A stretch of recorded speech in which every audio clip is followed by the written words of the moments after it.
चक्षुरुन्मीलितं येन तस्मै श्रीगुरवे नमः। श्रीचैतन्यमनोभीष्टं स्थापितं येन भूतले स्वयं रूपः कदा मह्यं ददाति स्वपदान्तिकं। वन्देऽहं श्रीगुरुः श्रीयुतपदकमलं श्रीगुरून् वैष्णवांश्च श्रीरूपं सागरजातं सहगण रघुनाथान्वितं तं सजीवं साद्वैतं सावधूतं परिजनसहितं कृष्णचैतन्यदेवं श्रीराधाकृष्णपादान् सहगण ललिता श्रीविशाखान्वितांश्च नमो विष्णुपादाय कृष्णप्रेष्ठाय भूतले श्रीमते भक्तिवेदांत स्वामिनेति नामिने। नमस्ते सारस्वते देवे गौरवाणी प्रचारिणे निर्विशेष शून्यवादी पाश्चात्य देश तारिणे। नमो महावदन्याय कृष्ण प्रेम प्रदायते कृष्णाय कृष्ण चैतन्य नामने गौरत्विषे नमः। हे कृष्ण करुणा सिंधो दीनबंधो जगतपते गोपेश गोपिका कांत राधा कांत नमोस्तुते। तप्त कांचन गौरांगी राधे वृंदावनेश्वरी वृषभानुसुते देवी प्रणमामि हरिप्रिये। वाञ्छाकल्पतरुभ्यश्च कृपा सिन्धुभ्य एव च पतितानां पावनेभ्यो वैष्णवेभ्यो नमो नमः। मूकं करोति वाचालं पङ्गुं लङ्घयते गिरिं यत्कृपातमहं वन्दे श्रीगुरुं दीनतारिणम्। जय श्री कृष्ण चैतन्य प्रभु नित्यानंद श्री अद्वैत गदाधर श्रीवासादि गौर भक्तवृंद। हरे कृष्ण कृष्ण कृष्ण हरे हरे हरे राम राम राम हरे हरे। हरे कृष्ण। सभी भक्तों का स्वागत है। आज ये जो हम चर्चा करने जा रहे हैं तो विशेष रूप से श्री उपदेशामृत ये किताब जो है ये किस प्रकार से हमारे समक्ष प्रस्तुत हुई है, हमें कैसे प्राप्त हुई है, ये बड़ा महत्वपूर्ण है हमें समझना। और देखा जाता है जब भी किसी किताब के बारे में कहा जाता है तो उसमें चार महत्वपूर्ण बातें आती हैं। अधिकारी च संबंधो विषयश्च प्रयोजनम ग्रंथादो एव वक्तव्यम अनुबंध चतुष्टयम। तो अर्थात इसमें एक तो विषय, किताब का विषय क्या है, दूसरा अधिकारी अर्थात ये किताब पढ़ने के लिए कौन अधिकारी है, संबंध अर्थात ये जो किताब और इसका जो विषय है इसमें किस प्रकार का संबंध है, और प्रयोजन अर्थात किताब समझ के क्या प्राप्त करना है, उसका लक्ष्य क्या है। तो अभी हम ये किताब में देखने वाले किस प्रकार से ये इसका विषय क्या है। तो पहले तो हमें स्पष्टता होना चाहिए किस प्रकार से ये किताब में जो है वैदी और रागानुगा भक्ति दोनों मार्ग के बारे में यह उपदेश दिए हुए हैं, और किस प्रकार से हम राधा रानी का जो सेवा भाव है, राधा कुंड के प्रति जो सेवा भाव है उसको कैसे प्राप्त कर सकते हैं, उसका यहाँ पे चर्चा आता है। इसके लिए अधिकारी कौन है, तो अर्थात ये स्पष्ट है कि ये जो किताब है ये श्रील रूप गोस्वामी प्रभुपाद ये उपदेश प्रदान किए थे श्रील जीव गोस्वामी के लिए, लेकिन हमारे लिए ये उपदेश अभी उपलब्ध है और हमारे जीवन में भी ये अपनाने के लिए, हमारे जीवन में हम उन्हीं लक्ष्यों को प्राप्त करना चाहते हैं।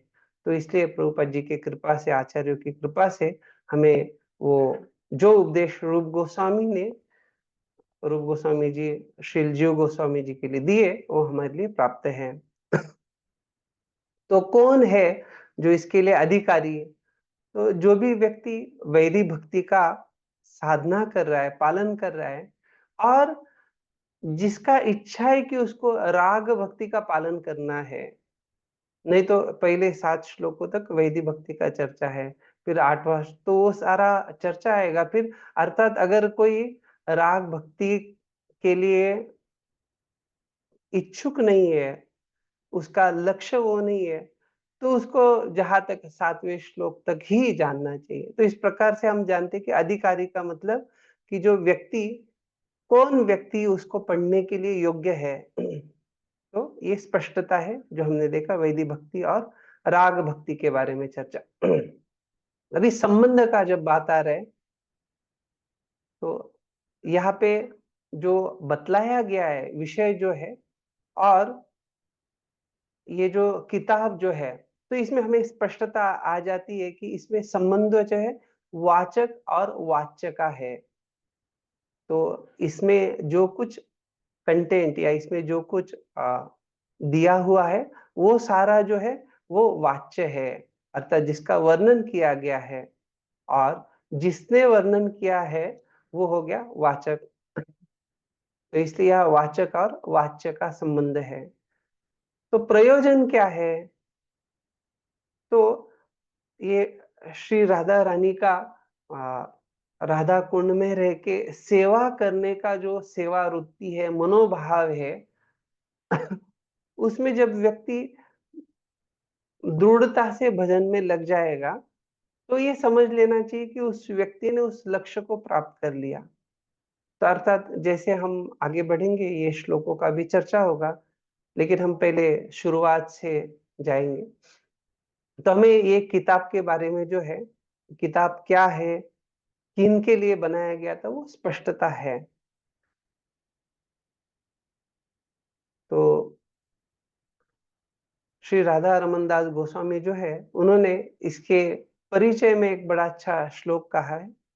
यो ही जीवोपदेशस्तु श्रीमद् रूप प्रकाशितः साधकानाम उपकृतो तद व्याख्यारभ्यते मया। तो क्या कह रहे कि यो ही, यह ये जो है, ये जीवोपदेशस्तु, तो ये उपदेश जो है किनके लिए? जीव गोस्वामी के लिए। और किसके द्वारा प्रकाशित किए गए हैं? श्रीमद् रूप प्रकाशितः, अर्थात श्रील रूप गोस्वामी के द्वारा इसको प्रकाशित किया गया है, बतलाया गया है। लेकिन क्यों बताया गया है? तो साधका नाम उपकृतो, किसके ऊपर ये उपकार किए जा रहे हैं, किनके ऊपर ये कृपा बरसाई जा रही है? तो साधक जो है, उन साधकों के ऊपर ये कृपा बरसाई जा रही है। तो भक्तिमय जीवन का भक्ति योग के जो साधक है, उनके ऊपर श्री रूप गोस्वामी का ये कृपा है। त्यद व्याख्या रभ्यते मया, तो इसलिए इसका व्याख्या का चर्चा रहे। तो श्री राधा रमन दास गोस्वामी, इन्होंने भी इसके ऊपर व्याख्या किया है, तो हम वो सारा नहीं देखने वाले, लेकिन हमें स्पष्टता आने के लिए हम देख रहे किस प्रकार से ये किताब क्या है, किसके लिए है। जैसे रूप हमने देखा कि श्री रूप गोस्वामी जीव गोस्वामी के लिए, लेकिन साधका नाम तो अर्थात हमारे लिए भी ये बड़ा महत्वपूर्ण है। क्यों? क्योंकि हम साधक है। अभी जो है हम प्रभुपाद जी का प्रीफेस, अर्थात जहाँ से शुरुआत हो रही है, तो वहां से चर्चा शुरू करेंगे। क्योंकि देखा जाए तो इसमें बहुत सारा गहराई है इन विषयों में, और बहुत सारी चर्चा है। तो हमारे लिए जितना समय के अवधि के अनुसार संभव है, उतना हम प्रयास करेंगे। मैं अभी जो है ये हिंदी वाला एक उपलब्ध है, उसको आपके साथ शेयर करता हूँ।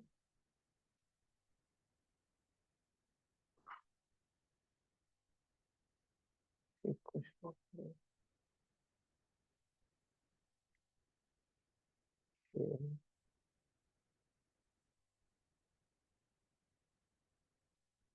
आशा करता हूँ आप देख पा रहे हैं। देवेश्वर मुकुंद, तो देख पा रहे हैं क्या इसको?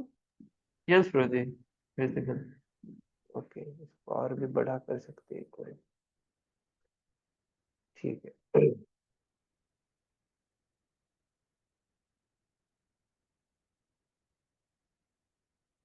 तो यहाँ पे विषय सूची में आप देख सकते हैं 11 श्लोक है, और उसके पहले जो है ये आमुख का हम चर्चा कर रहे हैं, और फिर हम आज श्लोक संख्या 1 कम से कम चर्चा करेंगे। अगर दूसरा भी होता है तो अच्छा है, लेकिन प्रयास करेंगे कम से कम एक तो हो जाए। तो यहाँ पे आप देख सकते हैं प्रभुपाद जी ने आमुख में बड़ा अच्छी से स्पष्टता दिया गया है कि हम जो है ये रूपानुग है, और कृष्ण भावनामृत आंदोलन जो है रूप गोस्वामी जी के अध्यक्षता में संचालित होता है। अभी यहाँ पे प्रभुपाद जी षड गोस्वामियों के बारे में कह रहे हैं, अतएव श्रील नरोत्तम दास ठाकुर ने गाया है, रूप रघुनाथ पदे हई बे आकुति, कबे हम बोझब से युगल प्रीति। जब मैं गोस्वामियों द्वारा प्रदत्त साहित्य को समझने के लिए उत्सुक होऊंगा, तभी मैं राधा तथा कृष्ण के दिव्य प्रेम व्यवहार को समझने में समर्थ हो सकूंगा। तो अर्थात पहले जो है इनके पदों में हई व्याकुति, तो क्या है वो उनके रूप रघुनाथ पद में जो चरणों में आकुति होना, तो वो यहाँ पे समझा रहे हैं। तो आप में से कोई पढ़ सकता है ये क्या बताया गया उनके पदों में आकुति होना क्या अर्थ होता है, क्या बता रहे हैं? जब जब मैं मैं गोस्वामियों गोस्वामियों द्वारा द्वारा प्रदत्त प्रदत्त साहित्य साहित्य को को समझने समझने के के लिए लिए उत्सुक हूँ। हाँ, तो आकुति का मतलब क्या हो गया, और उनके पदों में आकुति क्या है अर्थ? साहित्य को समझना, उनके साहित्य को समझना, तो पद मतलब क्या होता है?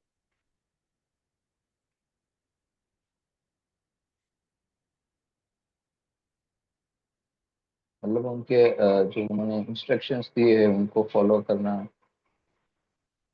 हाँ, तो पद का अर्थ होता है चरण कमल। लेकिन यहाँ पे करते हमें समय प्रभुपाद जी बड़ा अच्छे से समझा रहे हैं कि उनके चरणों में हमें जो उनके चरण कमलों का पालन करना है, चरण कमलों में अनुगमन करना है। तो उसका अर्थ ये हो गया कि हमें उन्होंने दिए हुए साहित्य को समझने के लिए उत्सुक होना चाहिए, वो आकुति उसमें उत्सुकता होना चाहिए। और नहीं तो कभी क्या है, नवसिखिया अवस्था में हम ये भक्त का चरण पकड़ लिया, उसका चरण पकड़ लिया, लेकिन उसके बाद भी भगवान के प्रति जो है हमारी प्रीति नहीं बढ़ रही है। तो इसलिए वो समझना जरूरी है कि ये शास्त्रों का अध्ययन जो है कितना महत्वपूर्ण है। तो प्रभुपाद जी बड़ा बल देते हैं, और जब तक हम उसको ध्यान पूर्वक अच्छे से नहीं समझेंगे कि प्रभुपाद जी का मनोभाव क्या है, तो हम कुछ अपना अलग अर्थ लगा लगा लेंगे। श्री चैतन्य महाप्रभु का प्रादुर्भाव मानव समाज को कृष्ण विज्ञान का वरदान देने के लिए हुआ। अभी यहाँ पे किस प्रकार से चैतन्य महाप्रभु किस भाव में आए वो सारा यह बतला रहे, और कैसे गोस्वामीगण जो है उन्होंने उनके आदेशों का पालन किया। यस, हरि प्रेम निताय प्रभु। हरे कृष्ण। सॉरी प्रभु, पद पदे जो दिया है तो उसको कैसे शास्त्रों के साथ रिलेट किया? हाँ, आपका ये प्रश्न है कि पद को कैसे शास्त्रों से संबंधित किया है, ये प्रश्न है।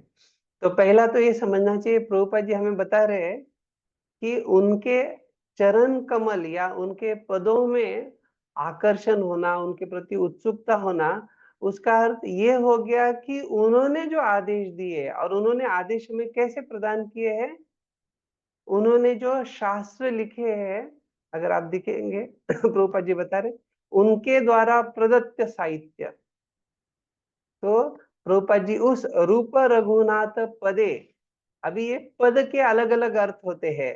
अभी हम ये पद का चरण अर्थ लिए, लेकिन पद का एक अर्थ क्या और क्या होता है, उनके जो वाक्य है, तो वो अर्थ लगा के आप समझ सकते उनके जो उपदेश है उनको समझने के लिए। और उनके उपदेश कैसे हमें प्राप्त है? उनके साहित्य के द्वारा।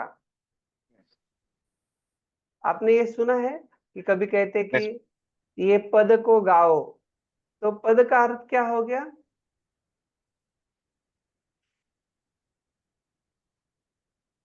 तो ये दोनों प्रकार से हम इसको समझ सकते हैं। अर्थात एक तो आप इसको उनके चरण कमलों में आपको अगर रुचि होना है तो उनके आदेशों का पालन करना, वो एक अर्थ हो गया। दूसरा, उनके जो आदेश है, उपदेश है, उनको हम उनमें रुचि लेंगे। अर्थात उनके उपदेशों को हम कैसे समझ पाएंगे? तो उन्होंने जो शास्त्र दिए उसके द्वारा हम समझ पाएंगे।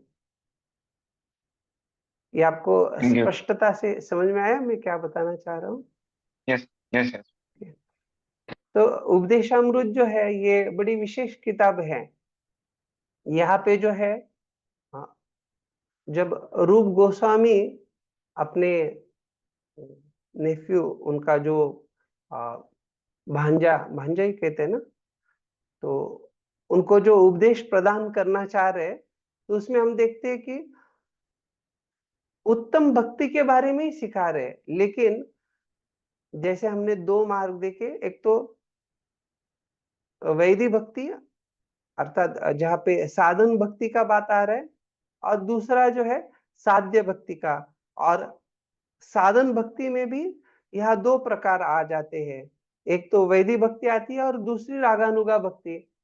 तो मैंने जैसे आपको बताया कि वैदिक भक्ति के जो है पहले 7 श्लोकों का चर्चा है, 8वां श्लोक जो है रागानुगा भक्ति का चर्चा है। लेकिन जैसे साधन भक्ति का बात हो गया, तो उसके बाद साध्य भक्ति क्या हमारा लक्ष्य है, हमें क्या प्राप्त करना है, तो उसके बारे में आगे के जो श्लोक है 9, 10, 11, उसमें भाव भक्ति और प्रेम भक्ति का चर्चा आता है। तो अर्थात ये बस 11 श्लोकों में हमें साधन भक्ति, साध्य भक्ति, वैदिक भक्ति से लेके रागानुगा भक्ति, भाव भक्ति से हम प्रेम भक्ति के स्तर तक सब कुछ जान पा रहे हैं। तो इतना सुंदर प्रकार से इसको हमें प्रस्तुत किया है। तो यहाँ पे प्रभुपाद जी जिस ढंग से हमें ये समझा रहे कि चैतन्य महाप्रभु राधा रानी के भाव में आए। यहाँ पे लिखा है स्पष्ट, श्री चैतन्य महाप्रभु गोपियों में श्रेष्ठतम श्रीमती राधा रानी के भाव में प्रकट हुए। और बाकी जो अन्य गोस्वामी है, 6 गोस्वामीगण, तो वो निश्चित रूप से क्या कर रहे हैं? उनका आदेशों के अनुसार, वो रूप गोस्वामी हो, सनातन गोस्वामी हो, उन्होंने जो है उनके आदेशों के अनुसार जो है, अर्थात सनातन गोस्वामी जब आत्माराम श्लोक का चर्चा आता है, तो चैतन्य महाप्रभु को कहते हैं, जब चैतन्य महाप्रभु 61 उसके स्पष्टीकरण या अलग अलग प्रकार से क्या अर्थ होते हैं एक श्लोक के, वो बतलाने के बाद सनातन गोस्वामी कहते हैं कि महाप्रभु आप जो है, आप मेरे हृदय में प्रकाशित होके मेरे द्वारा जो है आपको जो इन ग्रंथों का रचना करना है वो तभी संभव होगा। तो उनका आशीर्वाद चाहते हैं, उनकी कृपा चाहते हैं। तो उसी प्रकार से सारे जो षड गोस्वामीगण हैं, तो ये बड़े अच्छे से चैतन्य महाप्रभु के आदेशों का पालन करते हैं। और इसलिए श्रील प्रभुपाद जी जो है हमें यहाँ बतला रहे कि हमें इन्हीं के उपदेशों का गंभीरता पूर्वक अनुसरण करना चाहिए। जिस प्रकार से उन्होंने अपना आदर्श जीवन जिया, उसी प्रकार से हमें आगे बढ़ना चाहिए। तो प्रभुपाद जी बता रहे कैसे श्री रूप गोस्वामी जो है ये वो गोस्वामियों के नायक थे, और हमारे लिए जो है उन्होंने इस प्रकार से श्री उपदेश हम लोग प्रदान किया। तो ये बड़ा महत्वपूर्ण बता रहे कि चैतन्य महाप्रभु बस 8 श्लोक छोड़ गए, और वैसे रूप गोस्वामी जो है इन्होंने हमें श्री उपदेशामृत प्रदान किया। अर्थात हम ये नहीं कह रहे कि उन्होंने बस एक ही ग्रंथ दिया, उनके कई सारे ग्रंथ है, उसका भी हम चर्चा करेंगे। लेकिन जिस प्रकार से श्री चैतन्य महाप्रभु ने शिक्षाष्टकम शिक्षाष्टकम के जो 8 श्लोक है उसमें भी इसी प्रकार से हमें सब कुछ प्रदान कर दिया है। तो श्री रूप गोस्वामी ने भी बड़े सुंदरता से हमें ये श्री उपदेशामृत प्रदान किया है, जहाँ पे हमें साधक के स्तर से एक सिद्ध अवस्था तक हम जा सके। और इसलिए प्रभुपाद जी कह रहे हैं जिससे हम शुद्ध वैष्णव बन सके। तो अभी श्लोकों की चर्चा शुरू करने से पहले ही उसका बैकग्राउंड या उसके लिए एक पार्श्वभूमि बतला रहे हैं। समस्त आध्यात्मिक कार्यों में मनुष्य का पहला कर्तव्य अपने मन तथा इंद्रियों को वश में करना है। मन तथा इंद्रियों को वश में किए बिना कोई भी व्यक्ति आध्यात्मिक जीवन में प्रगति नहीं कर सकता। तो आप में से कोई बता सकते हैं क्या, आपने भगवत गीता का जो अध्ययन किया तो वहां पे कहीं पे आपको इसके बारे में लगता है कि हाँ, भगवान भी बतला रहे कि हाँ, मन तथा इंद्रिय को नियंत्रित करना चाहिए?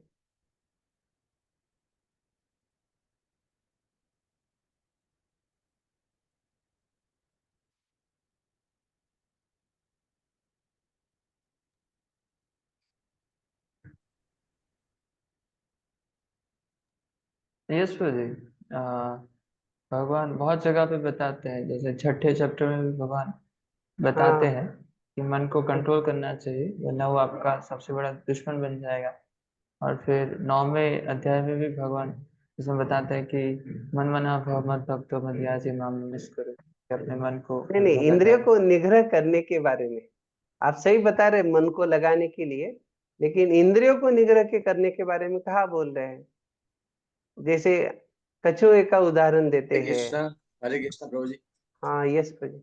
हरे स्थित प्रज्ञ वाला जो सेक्शन है सेकंड चैप्टर में, उसमें भगवान बोलते हैं कि कछुआ जो है अपनी इंद्रियों को जब वो भय देखता है तो जैसे अपने शरीर के अंगों को अंदर ले लेता है, उसी तरीके से एक साधक को जो है जब इंद्रिय तृप्ति की भावना आए तो उसको अपनी इंद्रियों को वश में कर लेना चाहिए, जैसे कछुआ अपने अंगों को करता है। हाँ, तो जैसे प्रभु जी बता रहे थे, बहुत सारी जगह ये बताया गया, तो ये बड़ा महत्वपूर्ण है कि इंद्रियों को जो है और मन को नियंत्रित करना।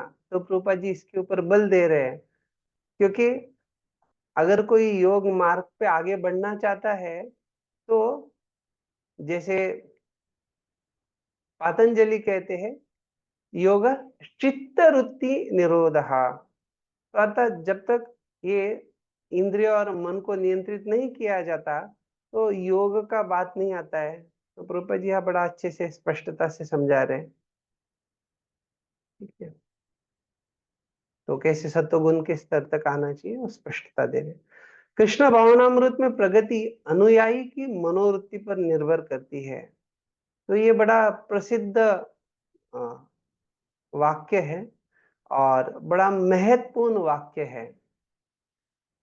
तो ये क्यों महत्वपूर्ण है, हमें पहले ये समझना चाहिए कि पूरा जो कुछ हम आध्यात्मिक जीवन में आगे बढ़ना चाह रहे, प्रगति करना चाह रहे, उसका जो आधार है, किस प्रकार की मनोवृत्ति लेके हम आगे बढ़ रहे हैं।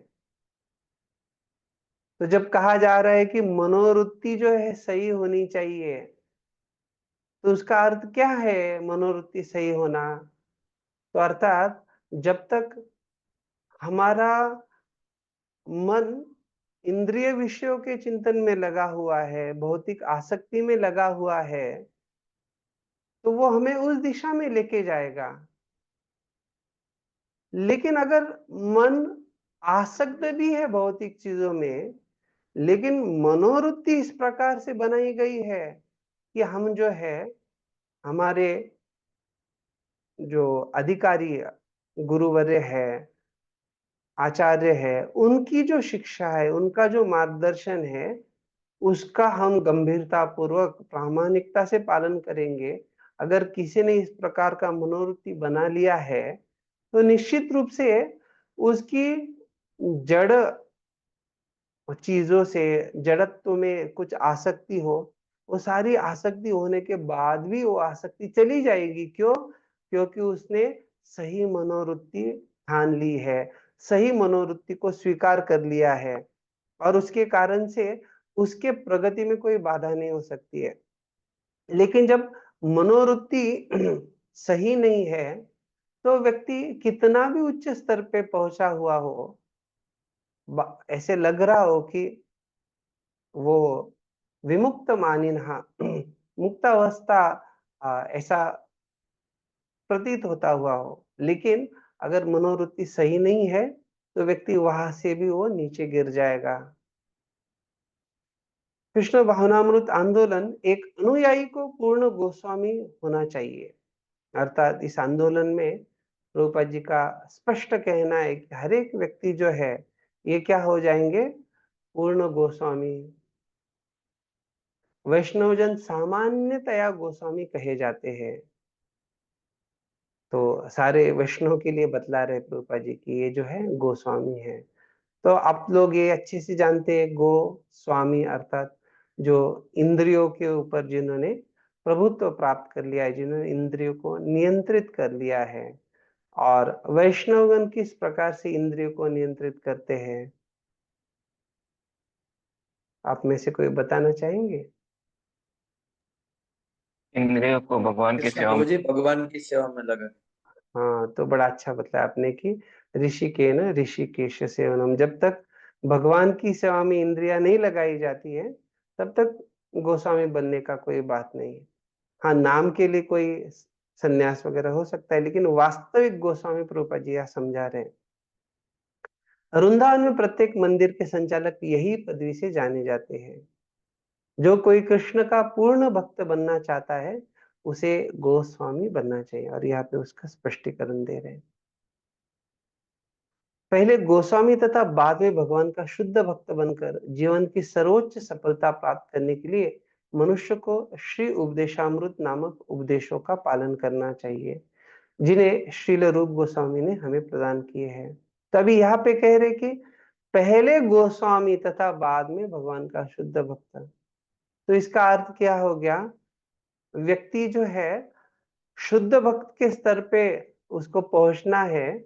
और अगर वो कहता है कि गोस्वामी बनने का क्या जरूरत है, कि best of both the worlds, ये संसार में भी भोग करेंगे और दूसरे जगत का भी मुक्ति भी प्राप्त करेंगे, ऐसे कुछ अगर किसी का सोच है, तो प्रभुपाद जी स्पष्टता दे रहे हैं कि पहले गोस्वामी तथा बाद में भगवान का शुद्ध भक्त।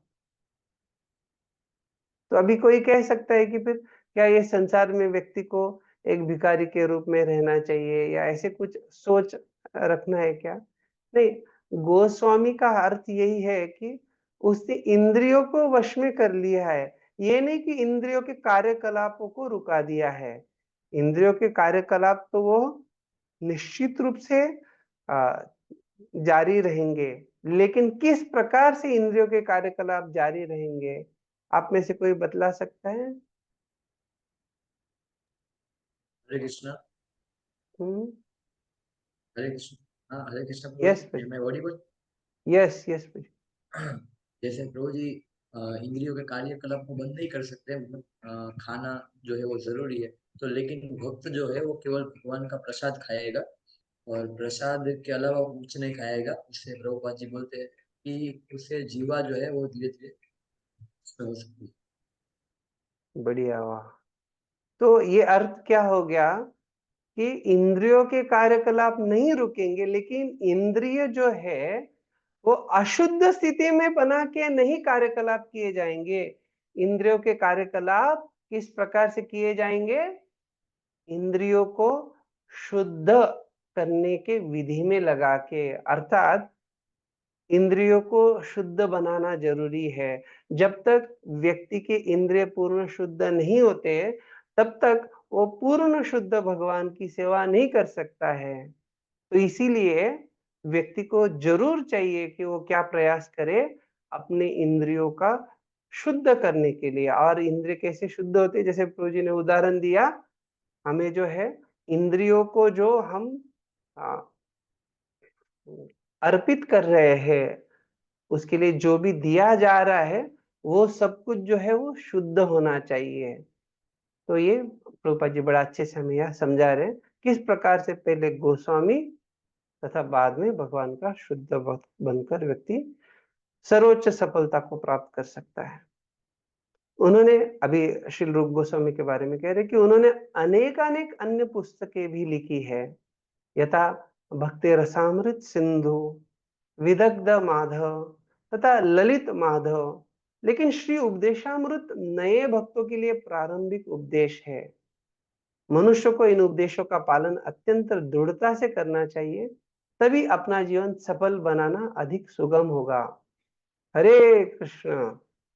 तो प्रभुपाद जी यहाँ बतला रहे किस प्रकार से उन्होंने केवल एक किताब नहीं लिखा, उन्होंने कई सारे किताब लिखे हैं।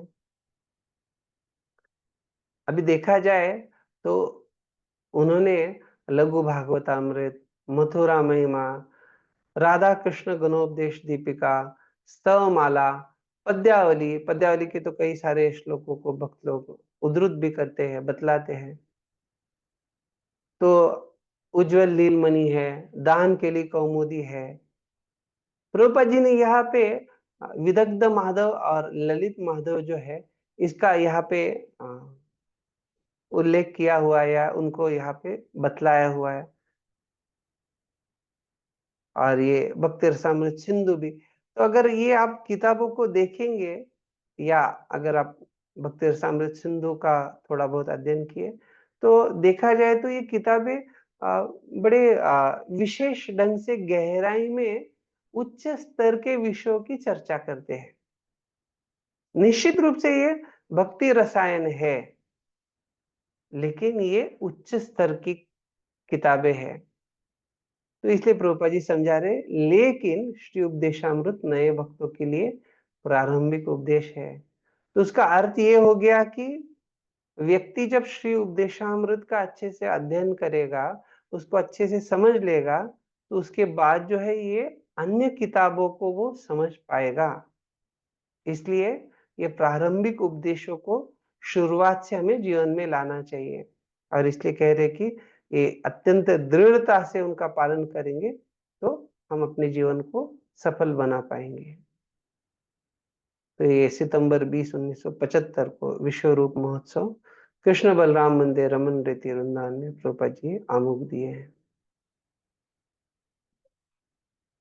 तो अभी जो है हम ये श्लोक 1 का चर्चा करने से पहले देखेंगे कि कैसे सारे जो अन्य अन्य श्लोक है 1 से लेके 11 तक, क्या उसमें विषयों की चर्चा है। तो जो पहला श्लोक है इसमें एक आत्म संयमी मध्यम अधिकारी के लक्षणों का चर्चा किया गया है।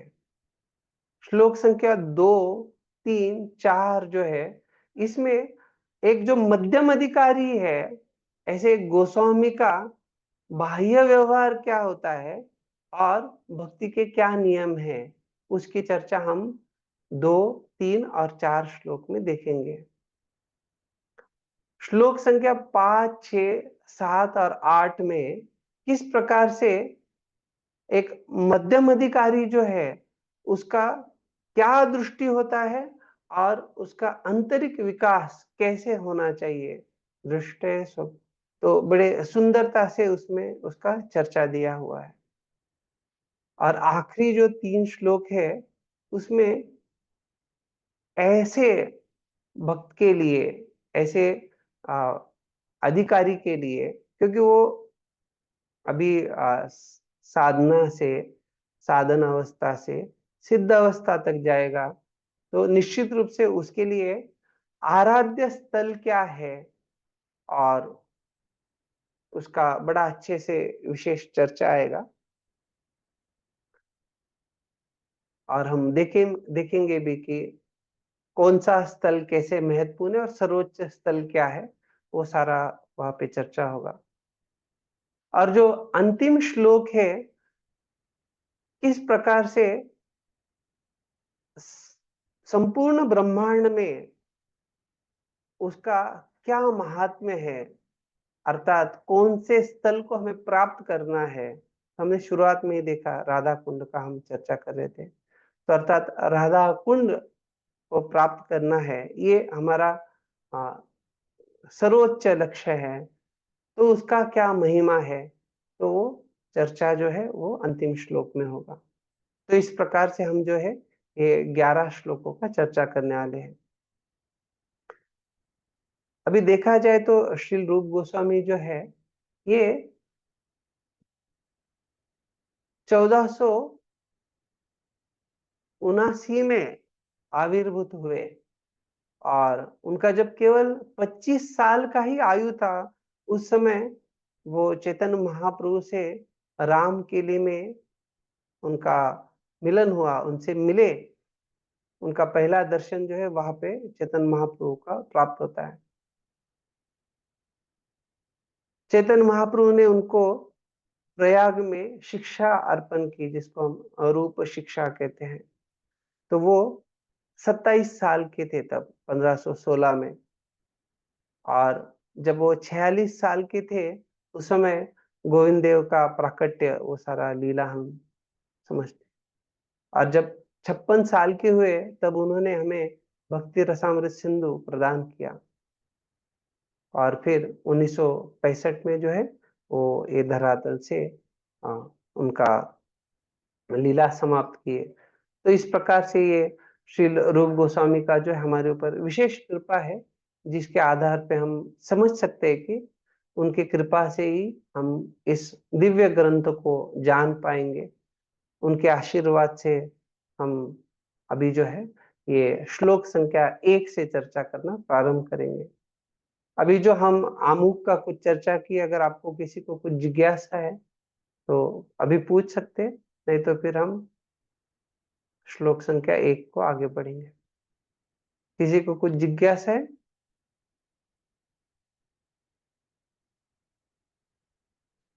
ठीक है, तो हम आगे बढ़ते हैं। श्लोक 1। वाचो वेगम मनसः क्रोध वेगम जिह्वा वेगम उदरोपस्थ वेगम एतान् वेगान् यो विषहेत धीरः सर्वामपि मां पृथिवीं सशिष्यात्। अनुवाद: वह धीर व्यक्ति जो वाणी के वेग को, मन की मांगों को, क्रोध की क्रियाओं को तथा जीभ, उदर एवं जननेंद्रियों के वेगों को सहन कर सकता है, वह सारे संसार में शिष्य बनाने के लिए योग्य है। तो अर्थात बड़ा सटीक ढंग से स्पष्टता दिया गया है। और जैसे मैंने आपको बतलाया, ये जो इसमें चर्चा है एक व्यक्ति जो मध्यम अधिकारी के लक्षण दिखा रहा है। तो अर्थात कोई भी जो गुरु है, मार्गदर्शक है, वो हमेशा चाहते हैं कि उनके जो अनुयायी है, उनके जो शिष्य है, वो हमेशा कनिष्ठ स्तर पे रहे। बराबर है ना? बताइए, आप में से कौन बतलाएगा? सही है नहीं?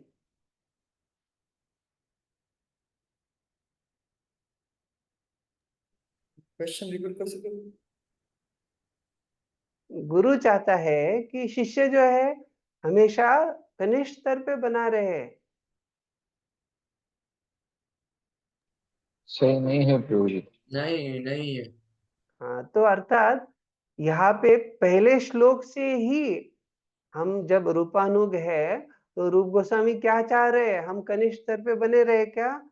नहीं, वो चाह रहे हम क्या करें? आत्म संयमी बनकर कनिष्ठ स्तर से ऊपर के स्तर पे जाए, अर्थात हम जो है मध्यम अधिकारी स्तर को प्राप्त करें। तो इस प्रकार से ये हमें बड़े स्पष्टता से बता रहे हैं।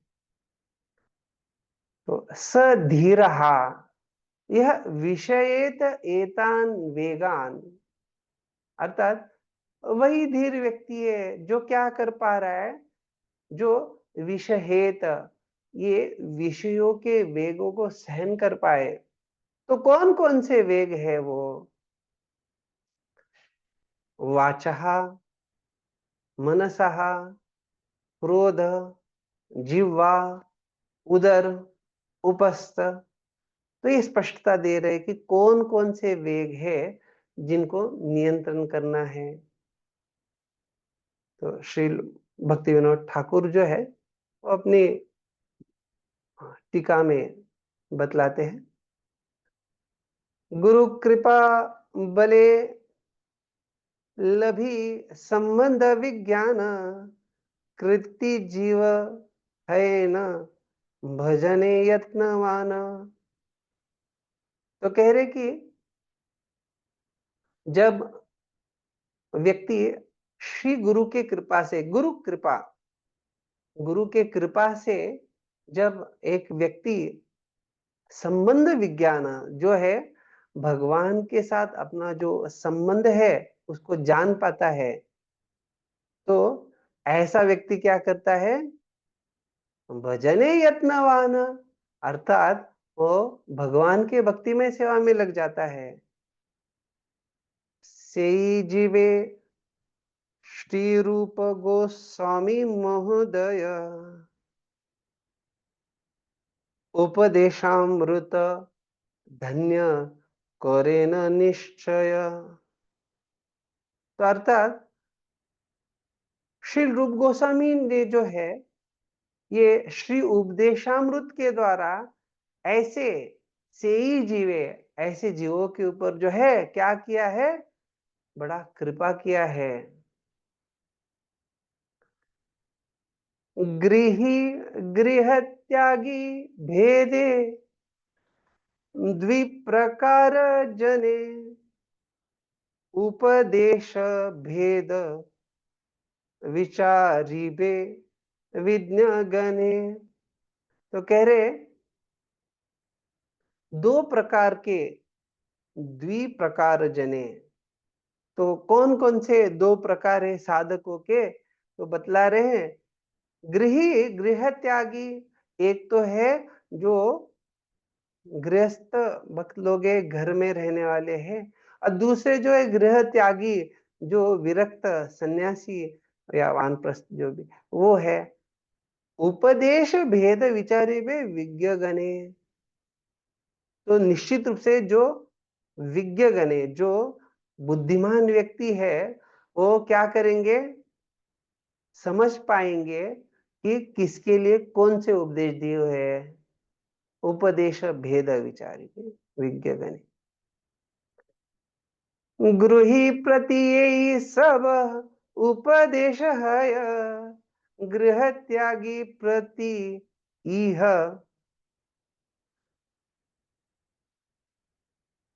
पराकाष्ठामय। तो ये सारे जो उपदेश है ये सब उपदेश है किसके लिए, गृही प्रति, अर्थात जो गृहस्थ है उनके लिए सारे उपदेश है। और आगे कह रहे गृह त्यागी प्रति यह पराकाष्ठामय।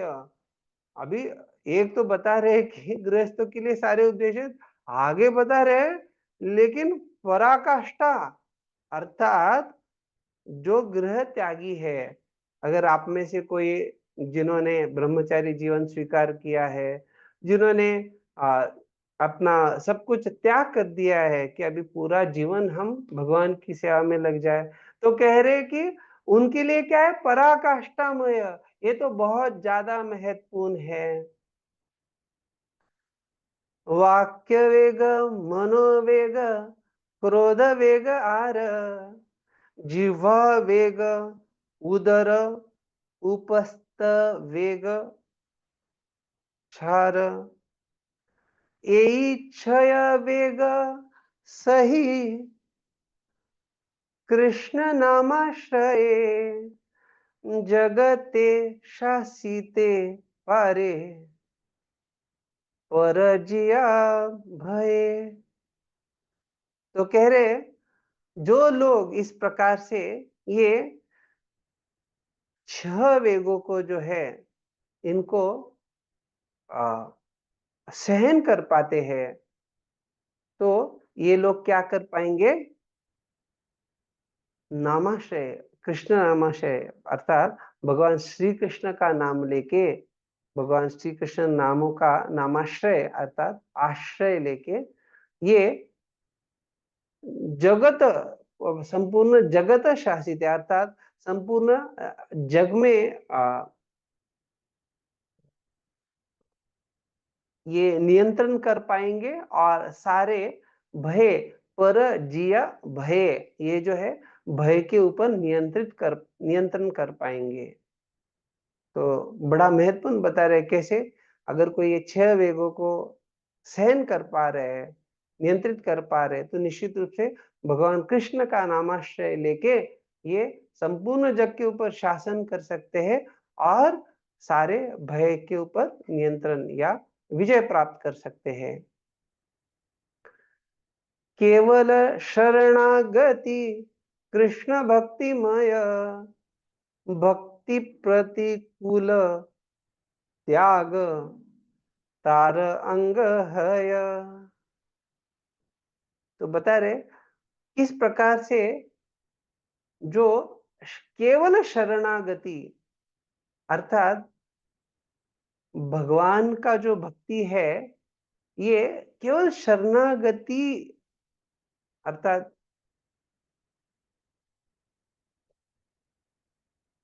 केवल कृष्ण भक्तिमय, तो कह रहे केवल शरणागति कृष्ण भक्तिमय। तो शरणागति जो है ये कृष्ण भक्ति से बनी हुई है, कृष्ण भक्तिमय। और भक्ति प्रतिकूल त्याग तारांग है, अर्थात जो कुछ भी भक्ति के लिए अनुकूल नहीं है उसका त्याग करना तारांग है, अर्थात वो जो है ये उस शरणागति का एक लक्षण है।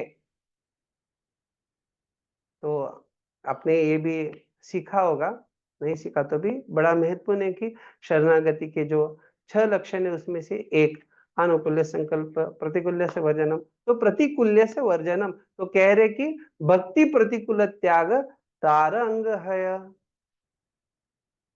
क्षय वेग सही युक्त वैराग्य आश्रय नामे अपराध शून्य हैबे निर्भय।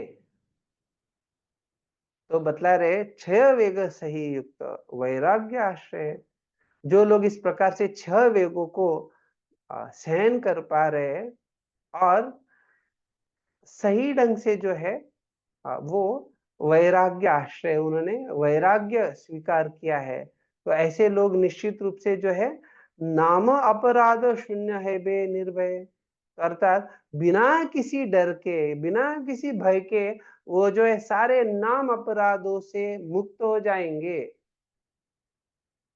तो ये बड़ा महत्वपूर्ण है। कभी कभी बहुत सारे भक्तों को जिज्ञासा होती है कैसे जो है हम नाम अपराधों से बच पाएंगे, तो यह स्पष्टता दिया जा रहा है। अगर कोई व्यक्ति वैराग्य आश्रय, अर्थात जो युक्त वैराग्य का पालन करके उसका आश्रय लेके अगर कोई ये 6 वेगों को सहन कर पाएगा तो निश्चित रूप से वो इस भय जो है नाम अपराध का उससे बच जाएगा।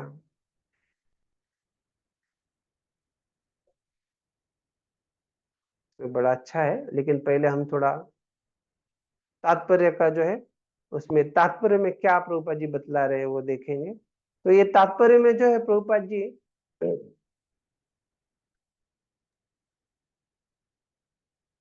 किस प्रकार से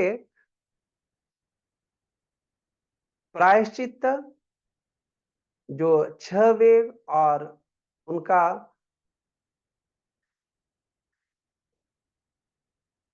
इन वेगों को भक्ति के द्वारा कैसे नियंत्रित किया जा सकता है उसका चर्चा, और फिर भक्ति सिद्धांत सरस्वती ठाकुर जी का अनुरक्ति टीका, और फिर निष्कर्ष बतलाते हैं। इस प्रकार से ये पहले श्लोक का तात्पर्य दिया गया है।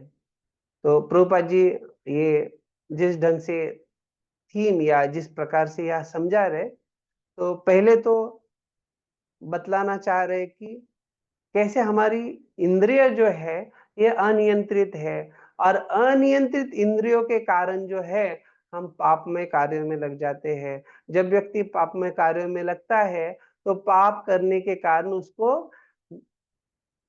अलग नरक और अन्य अन्य जो है नरक के समान यातनाओं से गुजरना पड़ता है। तो ये स्पष्टता यहाँ पे है। कभी जब प्रायश्चित का बात कर रहे हैं तो 4 प्रकार के लोगों के बारे में बतला रहे हैं। एक तो कुछ लोग होते हैं जो सुनकर सीखते हैं, कुछ लोग देखकर सीखते हैं, कुछ लोग अनुभव करके सीखते हैं। लेकिन जो चौथा बेकार अर्थात जो सुनकर सीखते सबसे आदर्श है, ठीक है, उससे भी कम है देखकर सीखने वाले। अभी उससे भी जो निम्न स्तर पे है, जो अनुभव लात खा के ही सीखते हैं। अभी बतला रहे कि उसके बाद भी जो एक स्तर है वो कि अनुभव करने के बाद भी नहीं समझते हैं। तो देखा जाता है कि चोर जो है चोरी करता है, उसको पुलिस डंडा मारता है, अच्छे से उसको सजा मिलती है, लेकिन बाद में वापस बाहर आके क्या करता है, लात खाया डंडा खाया, लेकिन वापस बाहर आके चोरी करता है। तो अर्थात क्या हो गया, अनुभव करने के बाद भी वो लोग नहीं सीखते हैं। तो जो प्रायश्चित का ये चर्चा कर रहे, बता रहे किस प्रकार से कर्म कांड के अनुसार हम ये उदाहरण चोर का देख रहे हैं, उसी प्रकार से कर्म कांड के आधार पे प्रभुपाद जी कुंजर शौचवत हाथी के स्नान का भी उदाहरण दे रहे हैं। और किस प्रकार से जो ईसाई धर्म के लोग हैं वो जब अपने प्रार्थना स्थलों में जाते हैं तो वहां पे वो अपने पापों को दे देते हैं, अर्थात वो बतलाते कि हमारे पाप अभी इधर खत्म हो गए, और फिर वापस पाप करने में लग जाते हैं। और प्रभुपाद जी कई बार इसका उदाहरण बतलाते कि ये जो उनका मानसिकता ये ऐसा ही हो गया कुंजर शौचवत। तो ये कर्म कांड की उदाहरण प्रस्तुत कर रहे हैं। उसी प्रकार से प्रायश्चित के बारे में प्रभुपाद जी फिर कैसे व्यक्ति को साफ सुथरा रहना चाहिए, शुचि होना चाहिए, मुची नहीं होना चाहिए, वो बताते हैं। फिर वेणुगुल्म का उदाहरण बताते हैं, और फिर शराब के पात्र का भी उदाहरण। तो ये ज्ञान कांड के दृष्टिकोण से समझाया जा रहा है।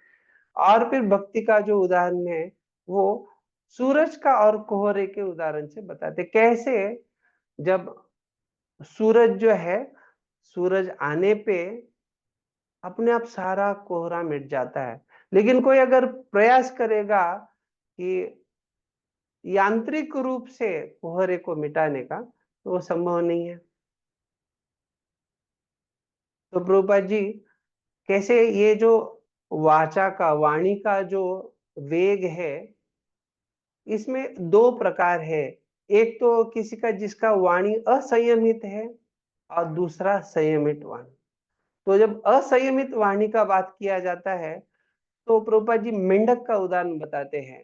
तो कैसे जब लोग भौतिकतावादी विषयों की चर्चा करते हैं, तो जैसे मेंढक को एक सर्प उसके डराव डराव के आवाज से, वो मेंढक क्यों आवाज करता है, आप में से कोई बतलाएंगे, मेंढक जब डराव डराव करता है?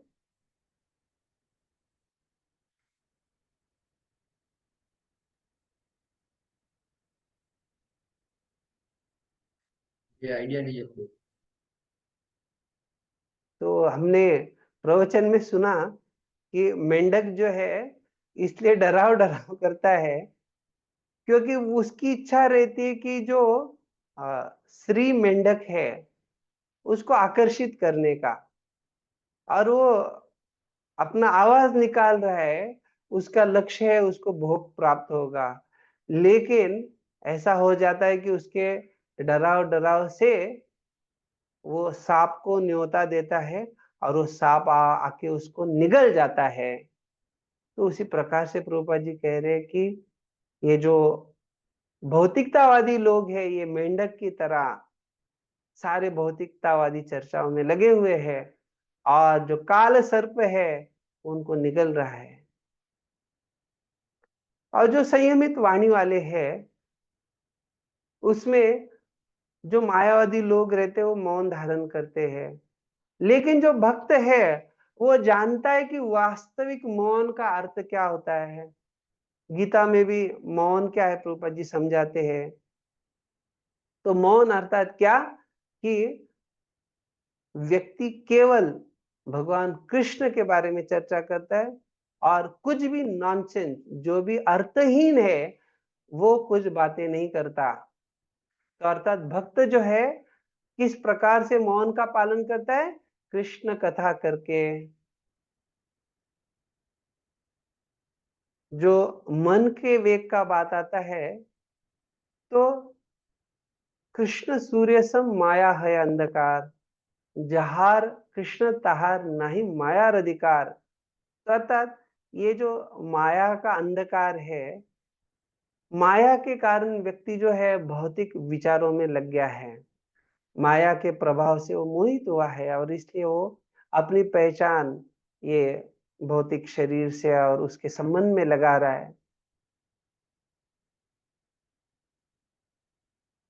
तो इसलिए ये व्यक्ति जो इस प्रकार से मायाग्रस्त है, ऐसे व्यक्ति के लिए उसका मन अनियंत्रित होता है। लेकिन जब हम चर्चा करते हैं कि सूर्य कृष्ण सम, अर्थात जहां पे भगवान है तो वहां पे निश्चित क्या होगा, व्यक्ति उसका मन नियंत्रित हो जाएगा। तो किस प्रकार से हम कह रहे कि भगवान कृष्ण है तो मन नियंत्रित होगा, माया है तो अनियंत्रित होगा? तो जब व्यक्ति अपने आप को जब माया के निर्देशन का पालन कर रहा है तो अनियंत्रित मन का हो जाएगा, जब कृष्ण के निर्देशन का पालन कर रहा है तो नियंत्रित मन वाला बन जाएगा। तो ये बड़ा स्पष्ट है।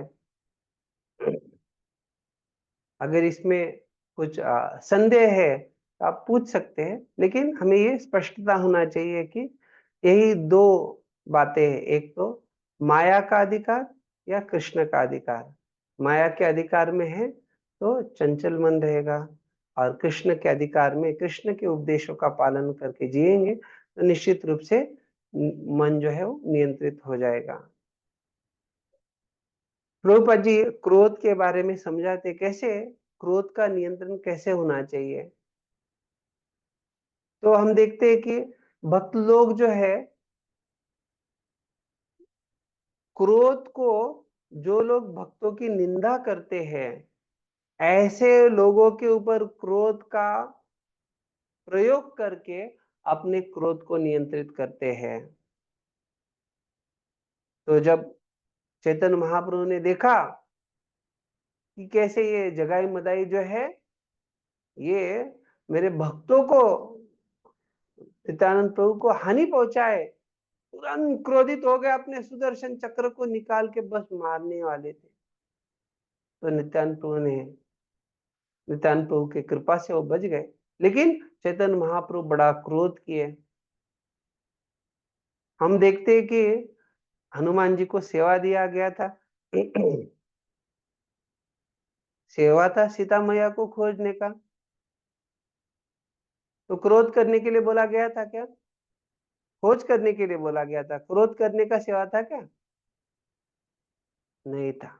लेकिन हनुमान जी जैसे लंका में पहुंचे तो उन्होंने जो भगवान के भक्तों को हानि पहुंचा रहे, निंदा कर रहे, उनको परेशान कर रहे, ऐसे लंका के निवासियों को, रावण को जो है बड़ा अच्छा एक एक सीख प्रदान की अपने क्रोध के द्वारा, पूरे लंका को जला दिया। तो हम देखते कैसे भक्त जो है अपने क्रोध का प्रयोग सही ढंग से करता है। देखा जाए तो अर्जुन भी जो है गीता की शुरुआत में युद्ध करने के लिए तैयार नहीं थे, लेकिन भगवान बतलाए, भगवान का आदेश है तो गीता सुन के उन्होंने क्या किया, अपने क्रोध को जो है भक्त द्वेषी जने, अर्थात जो भक्तों का द्वेष करते हैं जो युधिष्ठिर महाराज के विरुद्ध दुर्योधन का पक्ष है, वो सारे लोगों के ऊपर अपने क्रोध को लगा दिया। जीवा वेग, उदर वेग, ये जो है ये बड़ा महत्वपूर्ण है, इसको नियंत्रित करना। और प्रभुपाद जी तात्पर्य समझाते हैं कैसे केवल हम भगवान कृष्ण का प्रसाद ग्रहण करेंगे तो जीवा वेग और जो उदर का वेग है इनको हम नियंत्रित कर पाएंगे। लेकिन जो उपस्थ वेग है उसको नियंत्रित करने के लिए अगर कोई गृहस्थ आश्रम के बगैर है, अर्थात दूसरे आश्रम है, तो उनको तो चाहिए कि अपने वीर्य को जो है ऊर्ध्व गति में जाए, ऊर्ध्व रेतसा बने। और जो गृहस्थ है उनको उपस्थ का नियंत्रण कृष्ण भावना भावित संतति की उत्पत्ति करके करनी चाहिए। प्रभुपाद जी यहाँ भक्ति सिद्धांत सरस्वती ठाकुर जो टीका देते उसके आधार पे कहते कि तीनों वेग जो है, वाणी का वेग, मन का वेग और शरीर का वेग जो है, तो मन का वेग जो है इसमें मन के वेग के साथ साथ क्रोध का भी वेग टीका में उन्होंने ले लिया है। और शरीर का वेग का जब बात कर रहे हैं तो शरीर के वेग में जीवा उदर उपस्थ, तो अर्थात जो टीका में अलग से मनसः क्रोध वेगम, तो मन का वेग में ही मन और क्रोध के वेग का चर्चा है, और शरीर के वेग में ये तीनों जीवा उदर उपस्थ वेगों का चर्चा किए। तो वाणी का जो वेग है उसके बारे में कहा गया है, एक तो वाणी को जो है भगवान के बारे में बोलने के लिए लगाना चाहिए, नहीं तो शास्त्रों का अध्ययन करने के लिए लगाना चाहिए। वाणी को व्यर्थ के बातों में नहीं लगाना चाहिए। तो कौन लोग हैं जो अपने वाणी को व्यर्थ के बातों में लगाते हैं? तो जो भोगी लोग हैं, कर्मकांडी लोग हैं और मायावादी लोग हैं, ये सारे अपने वाणी को जो है व्यर्थ की बातों में लगाते हैं। लेकिन जो भक्त है वो अपने वाणी को कृष्ण कथा में लगाता है, तो इसलिए वो वाणी का सही नियंत्रण हो गया। मन का जो वेग है उसमें दो प्रकार है, एक तो अविरोध प्रीति और दूसरा विरोध युक्त क्रोध। तो जब अविरोध प्रीति का बात आ रहा है तो अविरोध प्रीति क्यों है? क्योंकि व्यक्ति का अनियंत्रित आसक्ति होने के कारण। और ये जो अनियंत्रित आसक्ति है, तो ये आसक्ति कहाँ कहाँ हो सकती है? तो किसी का मायावाद दर्शन में श्रद्धा हो, उसके कारण अनियंत्रित आसक्ति है। किसी का जो कर्म कांड वाले लोग हैं, जो कर्मवाद में भरोसा रखते हैं, तो उनका जो श्रद्धा अपने कर्म फलों में होता है, तो उसके कारण अनियंत्रित आसक्ति होती है। या जो लोग अपनी जो भौतिक योजना है वो बनाने में जिनका बड़ा विश्वास होता है, ऐसे लोगों का भी अनियंत्रित आसक्ति होता है। क्यों? क्योंकि वो अपनी योजना में पूरा विश्वास रखते हैं कि हमने ये योजना ठान ली है और ये योजना को हम सफल बना देंगे, तो उसके कारण भी अनियंत्रित आसक्ति होती है।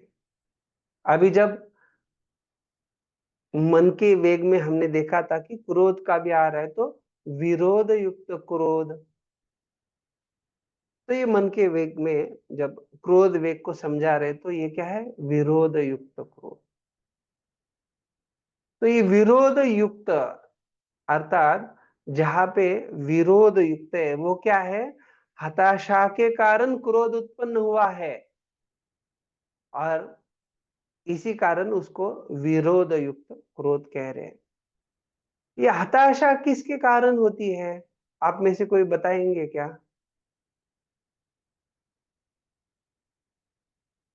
कुछ आशा रखा हो लेकिन पूरा नहीं हुआ तो हाँ, वैसा। मतलब आपने गीता में जो सीखा, कामात् क्रोधो विजायते, अर्थात जब वो काम की तृप्ति नहीं हुई, काम की तृप्ति होने में हताश हो गया, तो क्या हो गया?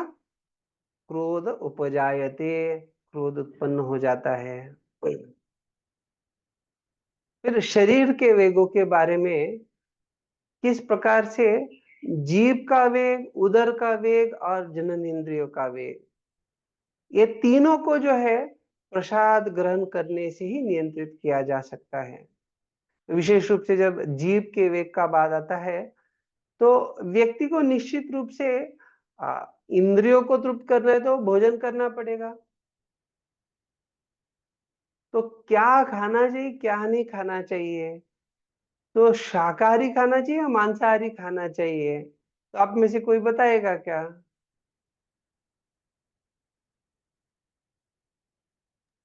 शाकाहारी प्रसाद। हाँ, कृष्ण तो प्रसाद वर्जित खाना है, चाहिए। वो गलत है कि अगर शाकाहारी कहेंगे तो क्या खाना चाहिए, तो प्रसाद खाना चाहिए। शाकाहारी केवल बोल के फायदा नहीं, हमें क्या बोलना है? हमें प्रसाद खाना है। तो प्रसाद से ही जीवा का वेग नियंत्रित होगा।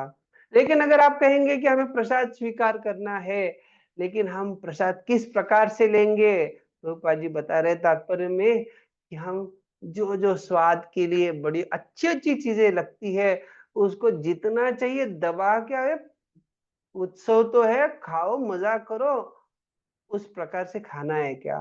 तो प्रभुपा जी कह रहे नहीं, स्वाद के लिए आपको प्रसाद स्वीकार नहीं करना है। अगर हम उसको भगवान की कृपा के रूप में स्वीकार करेंगे, तो ही हम हमारे जीव के वेग को नियंत्रित कर सकते हैं। नहीं तो जब उसको स्वाद के लिए खाया जाएगा, तो आपने अगर वो प्रभुपा जी का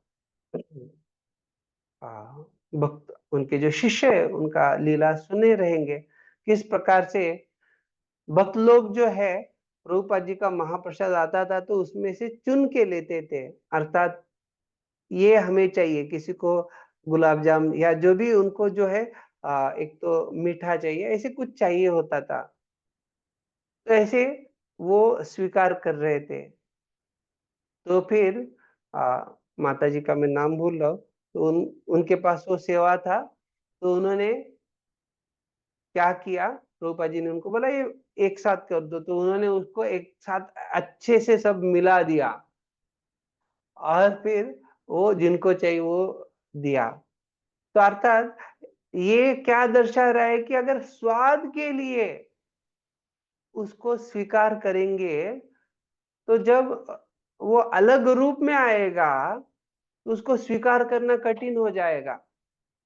तो इसलिए उसको स्वाद के रूप में नहीं लेना है, बल्कि वो कृपा के रूप में उसको स्वीकार करना चाहिए। तो ये प्रभुपद जी यहाँ तात्पर्य समझा रहे हैं हमें। माया देवी जो है हमें अलग अलग प्रकार से प्रलोभन दिखाती है, और कौन से जो है प्रलोभन जिससे वो हमारे जीवा को वश में कर लेती है, तो उसके बारे में कहते हैं प्रभुपा जी की, अगर कोई व्यक्ति तामसिक आहार वाला है, तो वो मांस मछली अंडा वगैरह वो खाने के लिए वो माया से मोहित हो जाता है। कोई राजसिक आहार वाला है, तो उसको, जैसे आपने देखा होगा कुछ कुछ लोग जो है वो बड़ा तीखा मिर्च होता है, या झाल मुड़ी, या नाक कान सबसे कुछ कुछ धुआं बाहर निकलता है, या कभी आपको पता है वो अच्छे से, तो ऐसा जो आहार है जो बड़ा राजसिक है, उसके द्वारा उसको वश में कर लेती है। कुछ लोगों को सात्विक आहार से वश में कर लेती है, वो दूध हो, दूध के पदार्थ, या जो लीफी वेजिटेबल्स, जो पालक या मेथी, ऐसी जो सब्जियां होती है। तो ये तीन प्रकार हो गए, तामसिक आहार, राजसिक आहार और सात्विक आहार। और जो 3 प्रकार है उसमें कुछ लोगों को मादक द्रव्यों के द्वारा जो है माया वश में करती है। तो चैतन्य चरितामृत में आप देख सकते हैं कि महाप्रभु बतलाते कि बल्कि व्यक्ति को पान भी जो है वो खाना नहीं चाहिए। किस प्रकार से पान खाना भी एक साधक के लिए बड़ा खतरनाक है। तो इसलिए मादक द्रव्य उससे वश में करती है। किसी को, कोई जो धनी व्यक्ति होते हैं उनके घर में वो स्वादिष्ट भोजन के द्वारा उनको वश में कर लेती है। लेकिन कौन व्यक्ति है जो प्रसाद खा रहा है लेकिन फिर भी माया के वश में जा सकता है? तो प्रभुपाद जी बतला रहे कि अगर वो क्या करेगा, केवल स्वाद के लिए, शुरुआत की अवस्था में ठीक बोल सकते हैं, लेकिन वो केवल स्वाद के लिए और अनियंत्रित मात्रा में लेगा तो क्या हो जाएगा, उसके उदर उपस्थ वेग जो है उसको वो नियंत्रित नहीं कर पाएगा और फिर वो जो प्रतिबंधित कार्य है उसमें लग जाएगा, अर्थात वो नियमों का उल्लंघन करेगा। इसलिए जो है ये 6 प्रकार ये बड़े महत्वपूर्ण है। हम 3 गुणों के आधार पे देखें, मादक द्रव्यों का चर्चा किए, धनी व्यक्तियों के पास बड़ा स्वादिष्ट भोजन उसका चर्चा की, और आखिरी में देखा कैसे अगर कोई प्रसाद भी ले रहा है लेकिन केवल स्वाद के लिए और अनियंत्रित मात्रा में ले रहा है तो क्या होगा, माया उसको ये प्रलोभनों के द्वारा वश में कर लेगी। अभी उदर का जो वेग होता है उसमें हम जानते कि व्यक्ति को जितनी जरूरत है उससे अगर वो ज्यादा खाएगा तो प्रभुपाद जी कहते हैं कि वो उसके लिए प्रतिबंधित है, वो नहीं करना चाहिए। और विशेष रूप से अगर कुछ तिथि है जिसमें उस तिथि में उपवास रखा जाता है, आचार्यों का आविर्भाव तिरोभाव है, कृष्ण जन्माष्टमी है, एक ऐसे जो अलग अलग हाँ रिकमेंडेड जो बताए गए कि इन उत्सवों को उपवास रखना ही है, तो उस समय व्यक्ति को उपवास रखना चाहिए। और अगर ऐसे वैष्णव विधि विधानों का वो पालन करेगा तो वो अपने उदर के वेग को नियंत्रित कर पाएगा।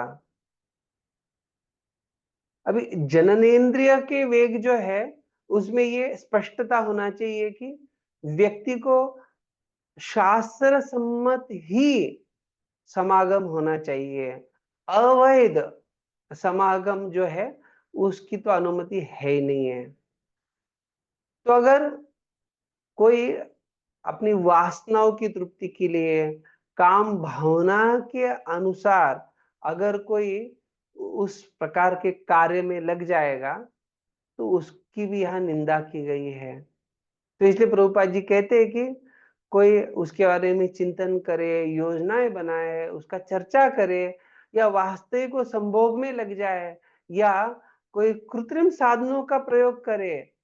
आजकल तो आधुनिक समाज में लोग क्या क्या ऐसे चीजों का प्रयोग करते हैं और उसके द्वारा उनको लगता है कि क्या है, क्योंकि संतति नहीं बना रहे तो हम पाप नहीं कर रहे।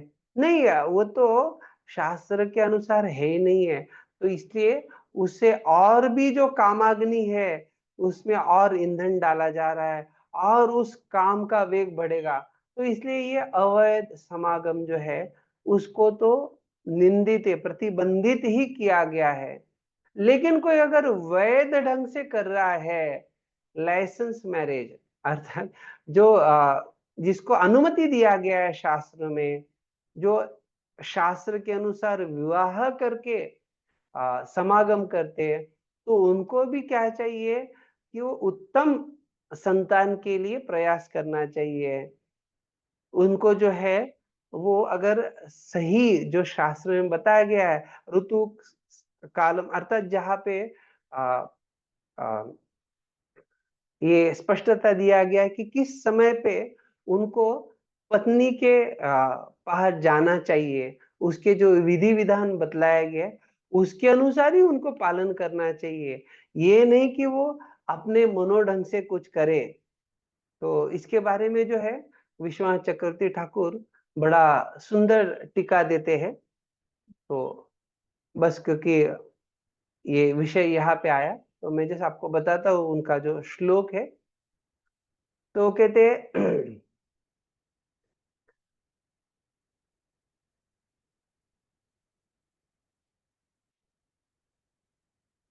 कहा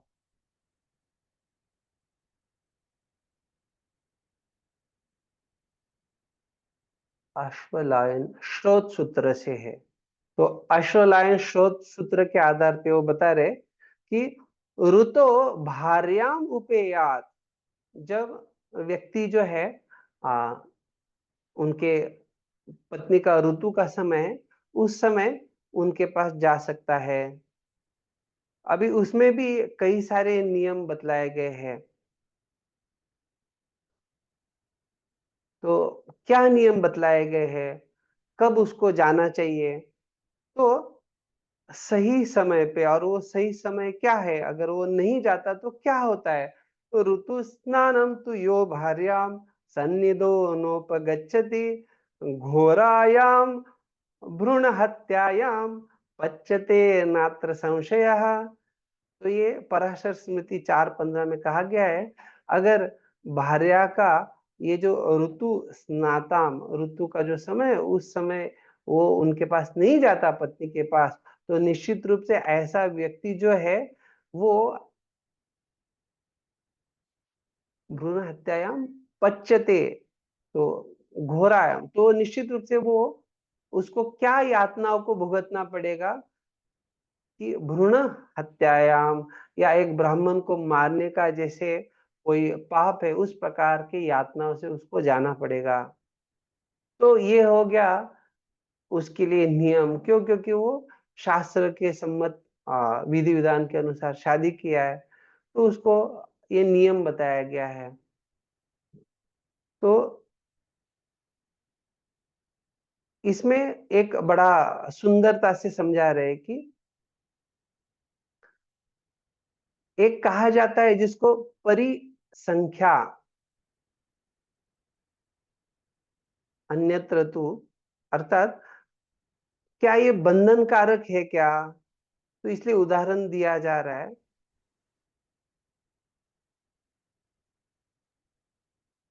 अगर किसी व्यक्ति को मांस खाना है तो उसको 5 प्रकार के जानवर जिनके 5 नख होते हैं, नाखून वाले, तो उनको खा सकता है, दूसरों को नहीं। तो ये मांस खाने वालों के लिए अनुमति दिया गया है। लेकिन जो नहीं खा रहे उसको मांस क्यों खाना चाहिए?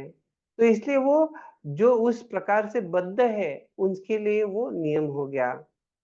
लेकिन अगर कोई भौतिक भोगों से विरक्त हो गया है तो उसके लिए ये नियम नहीं हुआ। तो ये यहाँ पे स्पष्टीकरण दे रहे हैं। तो हमें ये समझ में आता है किस प्रकार से एक व्यक्ति को जो है, अगर वो गृहस्थ जीवन में है तो वो सही समय पे वो पत्नी के पास जाएगा। तो श्रीधर स्वामी समझाते हैं कि अगर कोई एक द्वेष के कारण या अरुचि के कारण पत्नी के पास नहीं जा रहा है तो भी वो दोष हो गया। तो अर्थात ये हमें समझना जरूरी है कि शास्त्र किस प्रकार से व्यक्ति को धर्म के मार्ग पे रहने के लिए प्रेरित कर रहे हैं। अर्थात उस व्यक्ति को अगर अरुचि है, क्योंकि वैवाहिक जीवन में शुरुआत में तो उसको लगता है कि बहुत आनंद रहेगा, बाद में जब पता चलता है पुरुष का मनोभाव, स्त्री का मनोभाव, दोनों में क्या क्या अंतर है, और फिर समस्याएं समझती है, तो उस समय उसको अरुचि आ जाएगी। अगर उस अपने अरुचि के कारण अगर वो पत्नी को संतान नहीं दे रहा है तो इसलिए श्रीधर स्वामी बतला रहे कि निश्चित रूप से वो उसका दोष हो जाएगा। तो लेकिन वो अगर ऐसे शास्त्र सम्मत कार्यों में रहेगा तो वो अपने जननेंद्रियों को वश में कर सकता है। तो अर्थात विधि अनुसार उसने शादी किया और फिर विधि अनुसार ही वो संतान की उत्पत्ति कर रहा है, तो अर्थात वो दूसरे किसी के पत्नी के साथ समागम नहीं करेगा। तो ये सारे नियमों को यहाँ स्पष्ट कर दिया गया है। तो ये जो तात्पर्य है, अच्छा लंबा तात्पर्य, आपको इसमें कोई जिज्ञासा या कुछ पूछना है तो आप बता सकते हैं। इसका हमने संक्षिप्त में चर्चा किया है। आप में से कुछ भक्तों ने, किसी ने पढ़ा है तात्पर्य अच्छे से? हरे कृष्णा। यस प्रभु जी। हाँ, तो आपको इसके आधार पे कुछ जिज्ञासा है, कुछ पूछना चाहते हैं? यस प्रभु जी। तो जी मेरा प्रश्न ये था कि इसमें क्रोध के बारे में बताया था, तो कभी हम बुक डिस्ट्रीब्यूशन में जाते या फिर कभी कभी ऐसा होता है तो बाहर वाले कोई हमारे भक्त के ऊपर गुस्सा करते या फिर कुछ करते हैं तो हमको क्या करना चाहिए मुझे? तो अभी एक मैं बड़ा अच्छा उदाहरण सुना था कि जैसे जो जीव गोस्वामी जो है, उन्होंने जब रूप गोस्वामी के पास श्री वल्लभ भट्ट आते हैं, तो फिर उनको उन्होंने जाके बतलाया था किस प्रकार से जो रूप गोस्वामी ने परिभाषा की है भुक्ति मुक्ति, अर्थात भुक्ति और मुक्ति जो है, वो श्री वल्लभ भट्ट सोचे कि उनकी तुलना जो है वो पिशाची के साथ की है। और फिर जीव गोस्वामी उनको समझाते, नहीं नहीं, उनकी तुलना नहीं, उसकी जो स्पृहा है उसकी तुलना की गई है। तो बाद में फिर वो सारा प्रसंग आता है और रूप गोस्वामी जो है उनको बतलाते कि इस प्रकार से हमें हमारे ज्ञान के लिए अभिमान या गर्व नहीं होना चाहिए। तो अर्थात वहां पे जो है, अभी रूप गोस्वामी जो है वो उस श्री वल्लभ भट्ट जो थे उनके साथ उनका आदान प्रदान जो था, तो उसमें ये श्री वल्लभ भट्ट जो है ये किसी प्रकार से द्वेष नहीं किए थे श्री रूप गोस्वामी का। तो ये बड़ा महत्वपूर्ण है कि अगर कोई द्वेष नहीं कर रहा है तो फिर उनके ऊपर क्रोध नहीं करना चाहिए। अभी बात ये आ गया कि आपको अगर किताब वितरण के लिए गए और कुछ लोग जो है ऐसे कोई भक्तों के ऊपर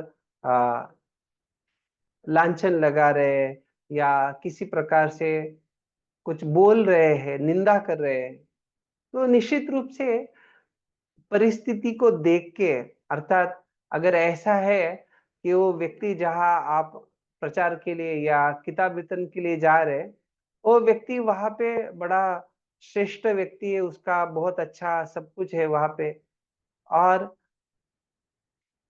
आप अगर वो सहन नहीं करेंगे तो वो सब जगह इस्कॉन का नाम या भक्तों का नाम खराब कर देगा। तो एक प्रसंग आता है जहाँ पे दो सन्यासी जो है वो एक डोनर, जो दान देने वाले व्यक्ति, उनके पास जाते हैं। तो वहां पे वो व्यक्ति जो है वो जानता था कि ये लोग जो है नशा वगैरह नहीं करते,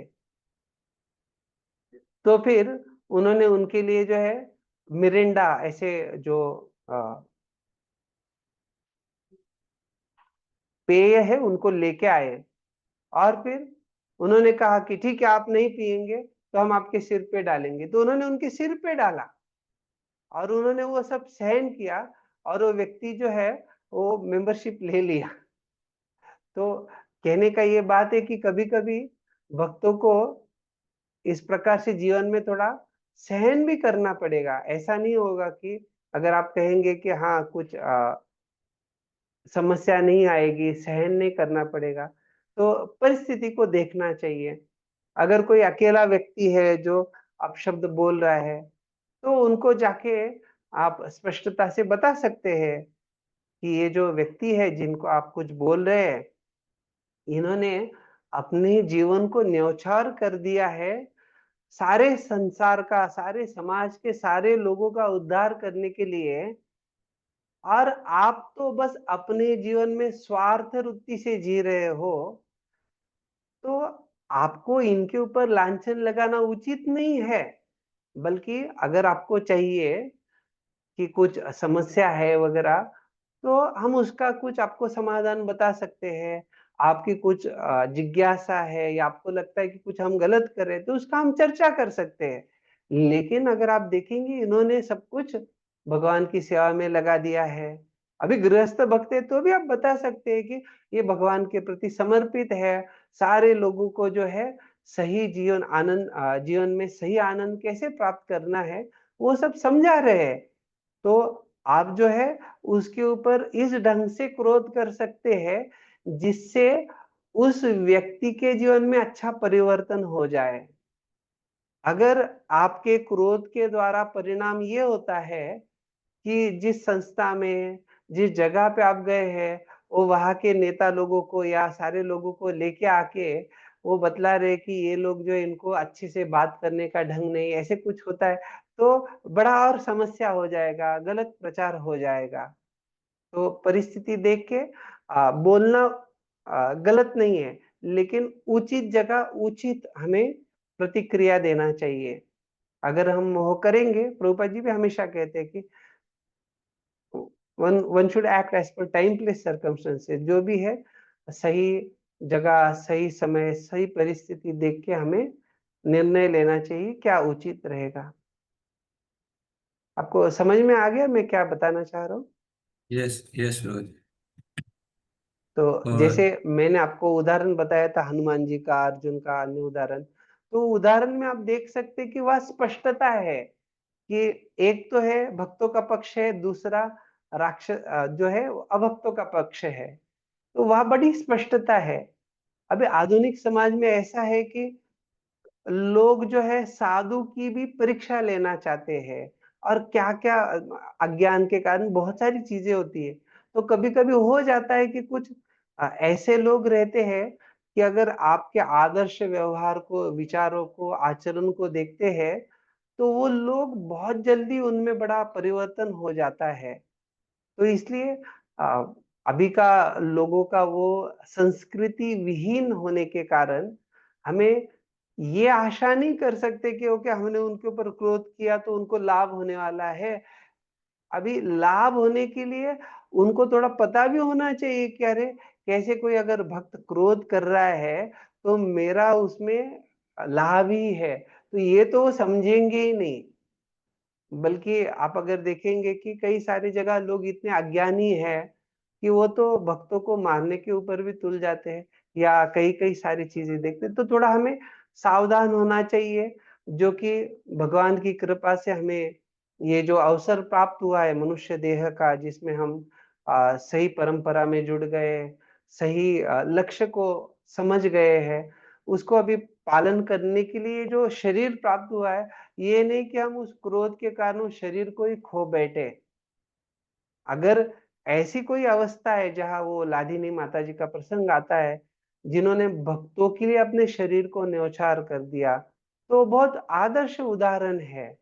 तो वैसा अगर आपका कुछ प्रयास है तो वो बहुत बड़ी बात है। लेकिन वैसा कुछ नहीं है, कोई साधारण छोटी अवस्था है और हम भी साधक की अवस्था में हैं, तो हमें थोड़ा देखना चाहिए कि कैसे उस परिस्थिति को बड़े चतुरता से हम संभाल ले। ठीक है? यस और यस किसी थैंक का यू। कुछ जिज्ञासा है? यस प्रभु जी, मेरा दूसरा प्रश्न था यस प्लीज। कि जैसे इसमें क्रोध को अलग से, क्रोध नहीं, वाणी का वेग अलग से बताया, तो हालांकि वो तो जीवा का ही वेग है ना प्रभु जी, तो वो स्पेसिफिक क्यों बताया? हाँ, जीवा दो कार्य करती है ना। तो जीवा के द्वारा हम क्या करते हैं, एक तो बोलते हैं, और दूसरा जो है जीवा के द्वारा हम खाते भी हैं। तो जीवा का जब बोलने का बात आता है, तो जीवा आप ये कह सकते हैं कि खाने के लिए सब ओके, चल जाएगा, लेकिन जीवा के द्वारा बोलना जो है वो ज्यादा महत्वपूर्ण है भक्तिमय जीवन में। अर्थात आप भगवान के नाम का उच्चारण जीवा के द्वारा या वाणी से ही करते हैं। तो आपका ये प्रश्न है कि जीवा बोला तो वाणी अलग से क्यों बोला गया है, ये प्रश्न है क्या? यस यस प्रभु। ओ ओके ओके। तो यहाँ पे प्रभुपाद जी ने क्या दिया है हम देखेंगे एक मिनट।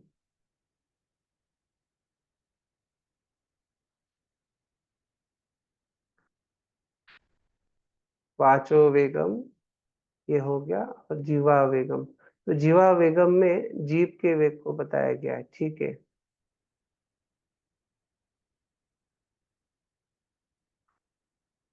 और जीव के वेग में आपने देखा क्या दोनों दिया हुआ है वो, तो पाजी यहाँ जो है एक ये वाणी का ही बात आ गया यहाँ।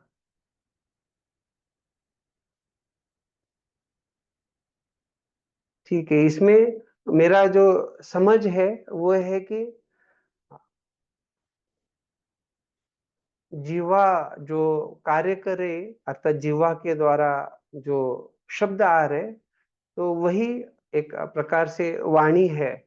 तो उसको अभी यहाँ अलग से क्यों दिया है, मुझे वो थोड़ा देखना पड़ेगा, कुछ टीका में अगर दिया है क्या, या तात्पर्य में मैं उसको छोड़ दिया हूँ इस प्रकार से, मैं वो देख के फिर आपको कल की कक्षा में बताऊंगा। ओके यस ठीक है, थैंक यू थैंक यू। और किसी का कुछ जिज्ञासा है?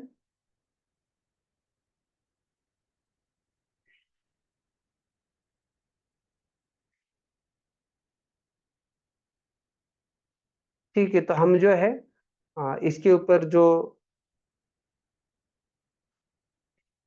भक्ति विनोद ठाकुर जी टीका किए उसको थोड़ा चर्चा करेंगे, हमारे पास 15 मिनट है। श्री श्री गोद्रोम चंद्राय नमः। यत् कृपा सागरोद्भूतम् उपदेशामृतं भुवि श्री रूपेण समन्वितं गौरचंद्रम भजामि तम् नत्वा ग्रंथ प्रणेतरम टीकाकरम प्रणम्य च मया विरच्यते रत्तिः पीयूष परिवेशणी। तो इनकी टीका को पीयूष वर्षिणी कहा गया है। तो ये कह रहे कि मैं जो हूँ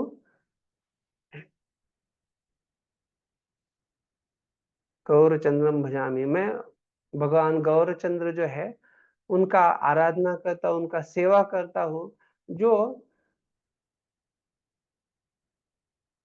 जिनके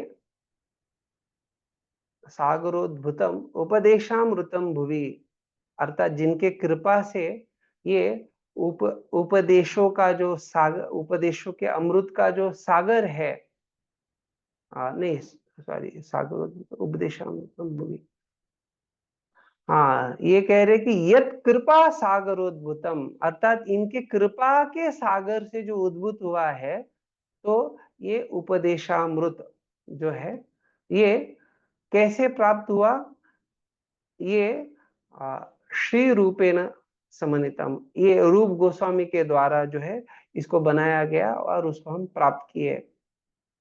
नत्वा ग्रंथ प्रणेन, और मैं जो हूँ ये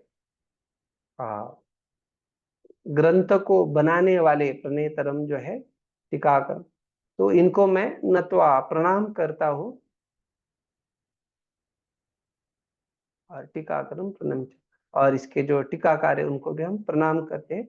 मया विरच्यते रुति पीयूष परिवेशनी, और कह रहे कि मैं ये टीका को लिख रहा हूँ जिसके द्वारा पीयूष परिवेशनी, जो अमृत का वर्षा करे, और इसको नाम हो गया पीयूष वर्षिणी। क्यों? क्योंकि ये अमृत का वर्षा करे, पीयूष वर्षिणी वृत्ति।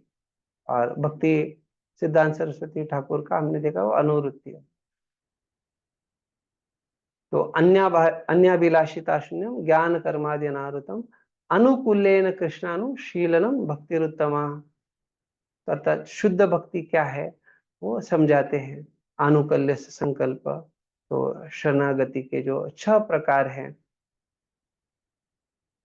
पद्म पुराण में भी कहा गया है शोक मर्षादि भावे अक्रांतम यस्य मानसम कथम तत्र मुकुंदस्य स्फूर्ति संभावना भवेत। तो भगवान जो है किसके हृदय में प्रकट नहीं होते हैं, तो अर्थात जो लोग कथम तत्र मुकुंदस्य स्फूर्ति संभावना, ऐसे लोगों के हृदय में कैसे संभावना है कि भगवान मुकुंद जो है वो प्रकट होंगे? तो कौन लोग है? तो शोक शोकमर्षादि भी भवै, तो जो लोग जो है जिनमें शोक, क्रोध और अन्य इस प्रकार के आदि भी, तो शोक क्रोध ये सारे अलग अलग जो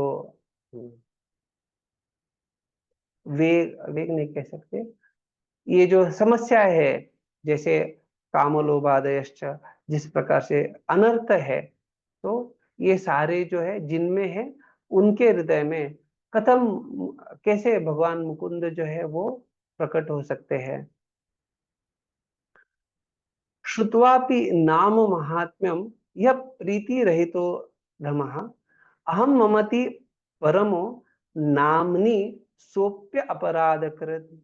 तो कह रहे कि श्रुत्वा भी नाम महात्म्यम, भगवान के नाम का महात्म्य सुनने के बाद भी यह प्रीति रहित तो अधमा, अगर कोई ऐसा व्यक्ति जो है उसको भगवान के नाम में प्रीति नहीं है, ऐसा अधम जो है वो क्या कर रहा है? अहम ममति परमो नामनी सोप्य अपराध कृत, वो हम ममेति, मैं और मेरे में लग गया है, और इस कारण से जो है वो अपराध कृत, किसके प्रति? नामनी, नाम के प्रति जो है वो अपराध कर रहा है। तो इसलिए भक्त को जो है युक्त वैराग्य का पालन करना चाहिए, ना कि शुष्क वैराग्य का। और इसलिए सारे भौतिक जो कार्यकलाप है उनसे उनको उदासीन और मुक्त हो जाना चाहिए। और इसलिए यहाँ पे षड वेगों के नियंत्रण का बात किया जा रहा है। तो भक्ति सिद्धांत सरस्वती ठाकुर जो है वो बतलाते हैं, कृष्णेतर कथा वाग वेगतर नाम कामेर अतृप्ते क्रोध वेग मनोधम कथातर कृष्ण नाम। तो कह रहे कि जो भगवान के संबंध में नहीं है ऐसा कृष्णेतर, तो उसको क्या कहा गया है?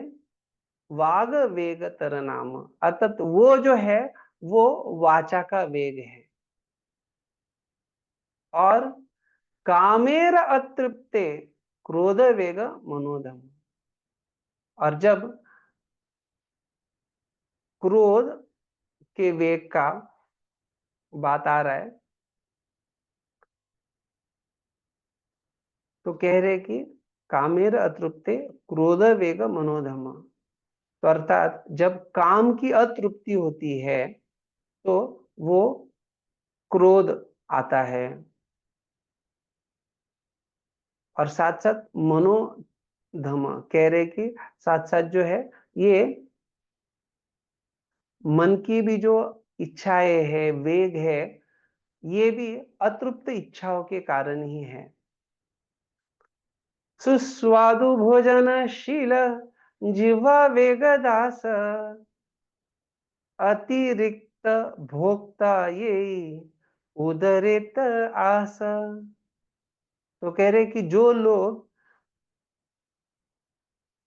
जिह्वा के स्वाद के लिए सुस्वादु भोजनशील, अर्थात उसमें ही लगे, किस लिए? जिह्वा वेगदास, ऐसे लोग जिह्वा के वेगों के दास है। अतिरिक्त भोक्ता ये उदरित, और जो है अतिरिक्त, जो जरूरत से ज्यादा खा रहा है, तो क्या हो रहा है उसे? वो उदरेते आस, अर्थात ऐसे जो लोग हैं ये निश्चित रूप से उदर का जो वेग है उसको पालन कर रहे हैं। तो अर्थात दोनों जीवा वेग और उदर वेग उसके बारे में बतला रहे कि व्यक्ति को जो है सुस्वादु भोजन का दास नहीं होना चाहिए, अर्थात उससे वो जीवा वेग का दास बन जाता है, या अगर वो अतिरिक्त ज्यादा जरूरत से ज्यादा खाएगा तो वो उदर वेग का दास बन जाएगा। योषितेर भृत्य त्रैन कामेर किंकर उपस्थ वेगेर वसे कंदर्प तत्पर। कह रहे कि योषी तेर भृत्य अस्ते। तो कह रहे कि जो लोग स्त्रियों के भृत्य सेवक है और वो कामेर किंकर, और वो जो है काम के गुलाम है, उपस्थ वेगर वशे कंदर तत्पर, ऐसे लोग जो है ये तो तीन बातें बतला रहे। योशी तेर भृत्य स्त्रैन, कामेर किंकर और उपस्थ वेगर वशे। और जो लोग उपस्थ वेग के वश में है, ये सारे लोगों को कह रहे हैं कि कंदर्प तत्पर, ऐसे लोग जो है कंदर्प के द्वारा, कामदेव के द्वारा जो है वो मोहित हो जाते हैं।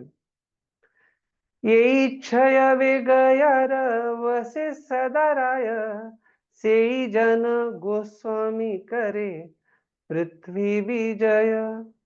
तो अगर कोई ऐसे 6 सारे वेगों को नियंत्रित कर लेता है और उनको सदा राय, अर्थात वो जो है वो उन से जन गोस्वामी, क्योंकि वो उनको सारे वेगों को नियंत्रित कर लिया, इसलिए वो गोस्वामी है, से जन गोस्वामी। और क्या करते हो, करे पृथ्वी विजय, वो सारे पृथ्वी के ऊपर नियंत्रण कर सकते हैं, या उन्होंने सारे पृथ्वी के विजय विजय प्राप्त कर लिया है, इस प्रकार से समझा। और ये अनुत्तर टीका से कह रहे, दयानिधि गौर हरि कली जीवे दया करी, शिक्षाष्टके सिखाईला धर्म, ताहार श्रीमुख हते यशिखिला भलमते, प्रभु रूप जानी से मर्म, जीवेर कल्याण खनि प्रेम रत्न महामणि, ग्रंथ रत्न सरले लिखिला, गौर भक्त कंठाहार उपदेशामृत सार, रूपानुगे रूप निजे दिला।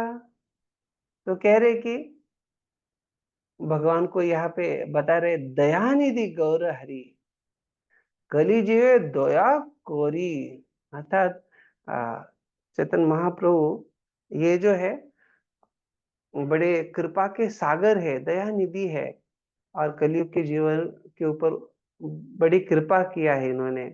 क्यों? क्योंकि उन्हें शिक्षाष्टक के द्वारा, अपने 8 श्लोकों के द्वारा उपदेश प्रदान किए। और जो श्री रूप गोस्वामी के बारे में कह रहे, प्रभु रूप जानी से ही, तो से ही मर्म। तो अभी रूप गोस्वामी के बारे में बतला रहे कैसे इन्होंने जो है इन्हीं भगवान चैतन्य महाप्रभु के मुख कमल से सीखा और मर्म जान गए, उसके तात्पर्य को चैतन्य महाप्रभु क्या बतलाना चाह रहे उसको वो समझ गए, और उसके आधार पे उन्होंने जो है ये बड़ा एक प्रकार का ग्रंथ रत्न ने सरले लिखिला, अर्थात सरल रूप से इस ग्रंथ रत्न को प्रस्तुत किया। और इसलिए भक्तिवेदांत सरस्वती ठाकुर यहाँ कह रहे कि उन्होंने जो है ये अपने अनुयायियों को इस ग्रंथ रत्न को प्रदान किया, जो कि उपदेशामृत के नाम से जाना जाता है, और जो सारे उपदेशों का सार है, इस प्रकार से समझाएं।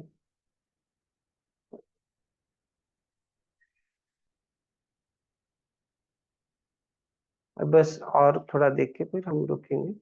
यहाँ पे कह रहे आगे, कल्पनिक नव्य मत नाम वा करीबा कत, भक्ति पते यारे बले भेला, मायावादी कृष्ण त्यजी मुखे सुदु गोर भजी, भोगे रबिल से बिंदी सेला, क्लेश पाय अविरत जड़क में हय हत, उपदेशामृते मने यम, श्रद्धा करी पथ करी लभ करे गौर हरि, जने रूप पद विना भ्रम।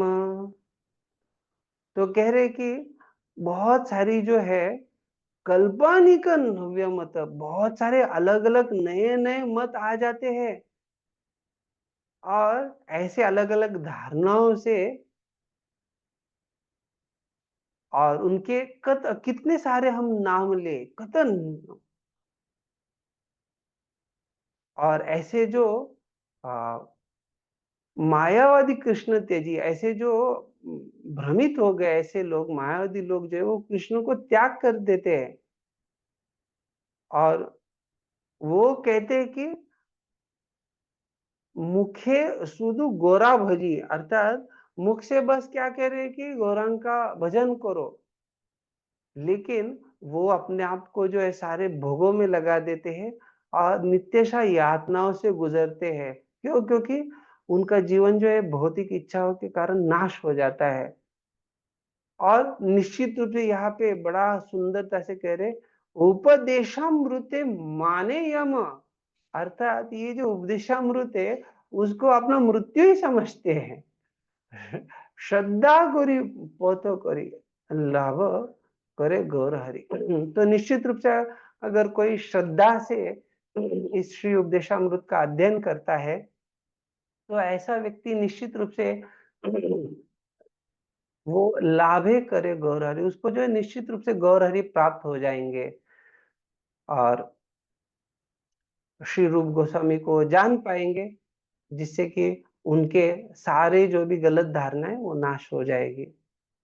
तो देखा जाए तो क्यों हमें उपदेशामृत को सीखना चाहिए, समझना चाहिए, तो यह बड़ा भक्ति सिद्धांत सरस्वती ठाकुर स्पष्टता दे रहे हैं कि ऐसे जो लोग हैं जो मायावादी है या अन्य लोग जो एक प्रकार से बहुत सारे अलग अलग प्रकार के मार्ग है, वो कहते कितने लोगों कितने मार्गों का हम बताए, कितना उनका नाम ले, तो हम तो जानते कि कैसे अलग अलग सहजियाओं के अलग अलग प्रकार बताए गए, भक्ति विनोद ठाकुर बतलाते हैं।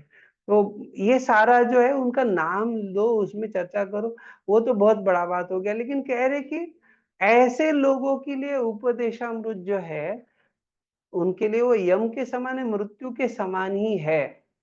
लेकिन जो लोग श्रद्धा के साथ इसको स्वीकार करेंगे वो निश्चित रूप से चैतन्य महाप्रभु को प्राप्त कर सकते हैं, श्री रूप गोस्वामी को जान सकते हैं, और उनके जो व्यक्ति इसको श्रद्धा से सुनेगा, अध्ययन करेगा, उसके सारे गलत धारणाएं जो है वो नाश हो जाएगी। तो यहाँ पे ये बड़ा सुंदरता से भक्ति सिद्धांत सरस्वती ठाकुर समझा है।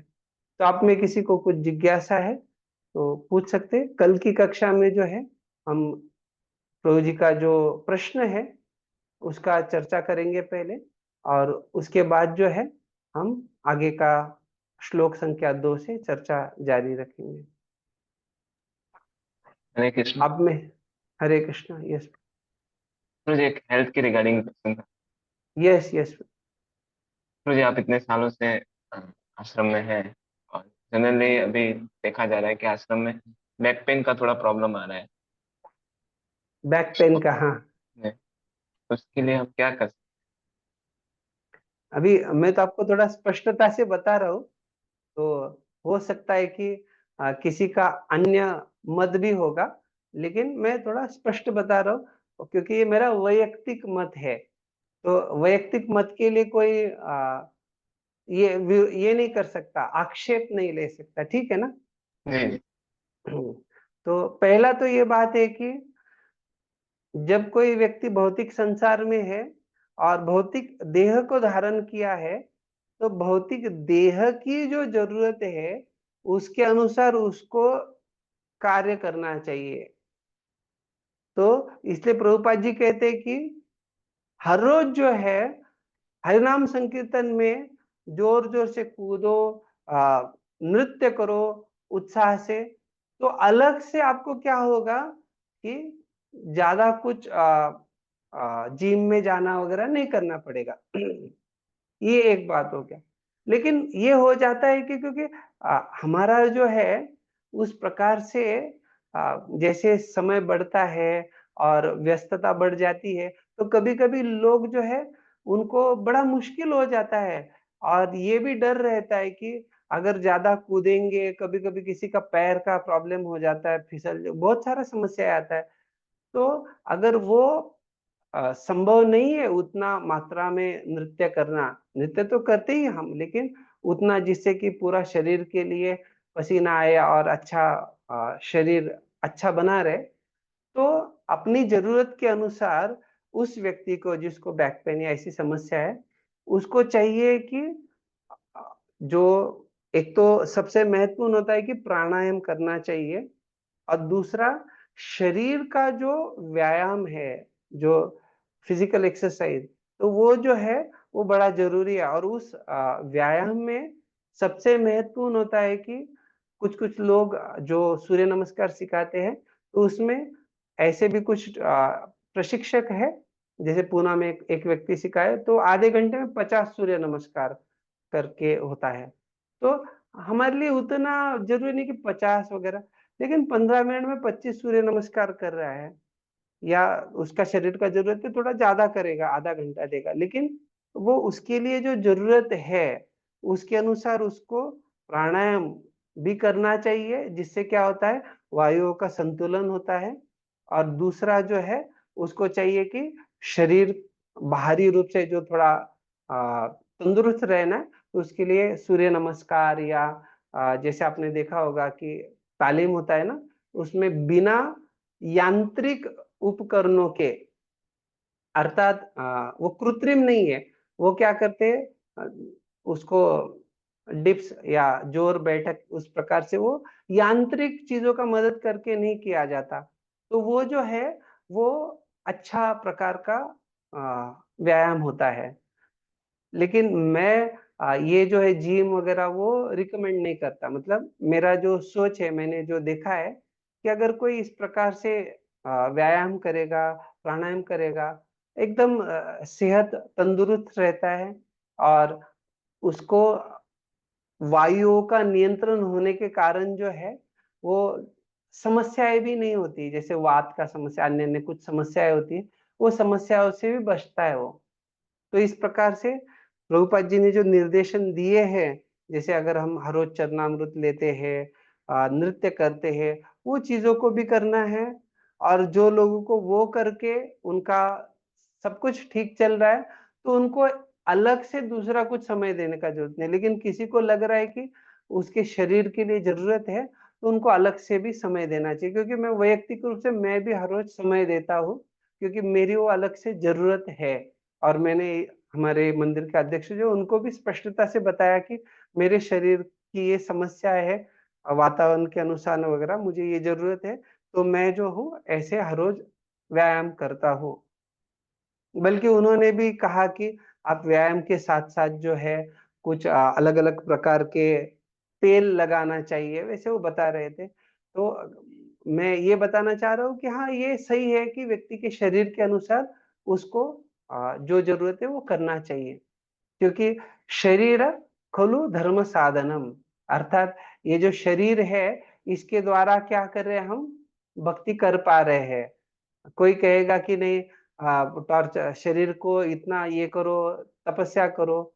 हाँ, प्रभुपाद जी ने जो बोला है वो तपस्या कर सकते हैं, शास्त्रों के अनुसार दिया हुआ, अर्थात जो हमें बताया गया कि ये करो। जैसे आज हमने देखा कि उदर का जो वेग है उसके लिए हम अलग अलग प्रकार के उपवासों का चर्चा किए, तो निश्चित रूप से हम करेंगे, लेकिन किस प्रकार से करेंगे, जिससे कि हम हमारे भक्तिमय जीवन को जारी रख पाए।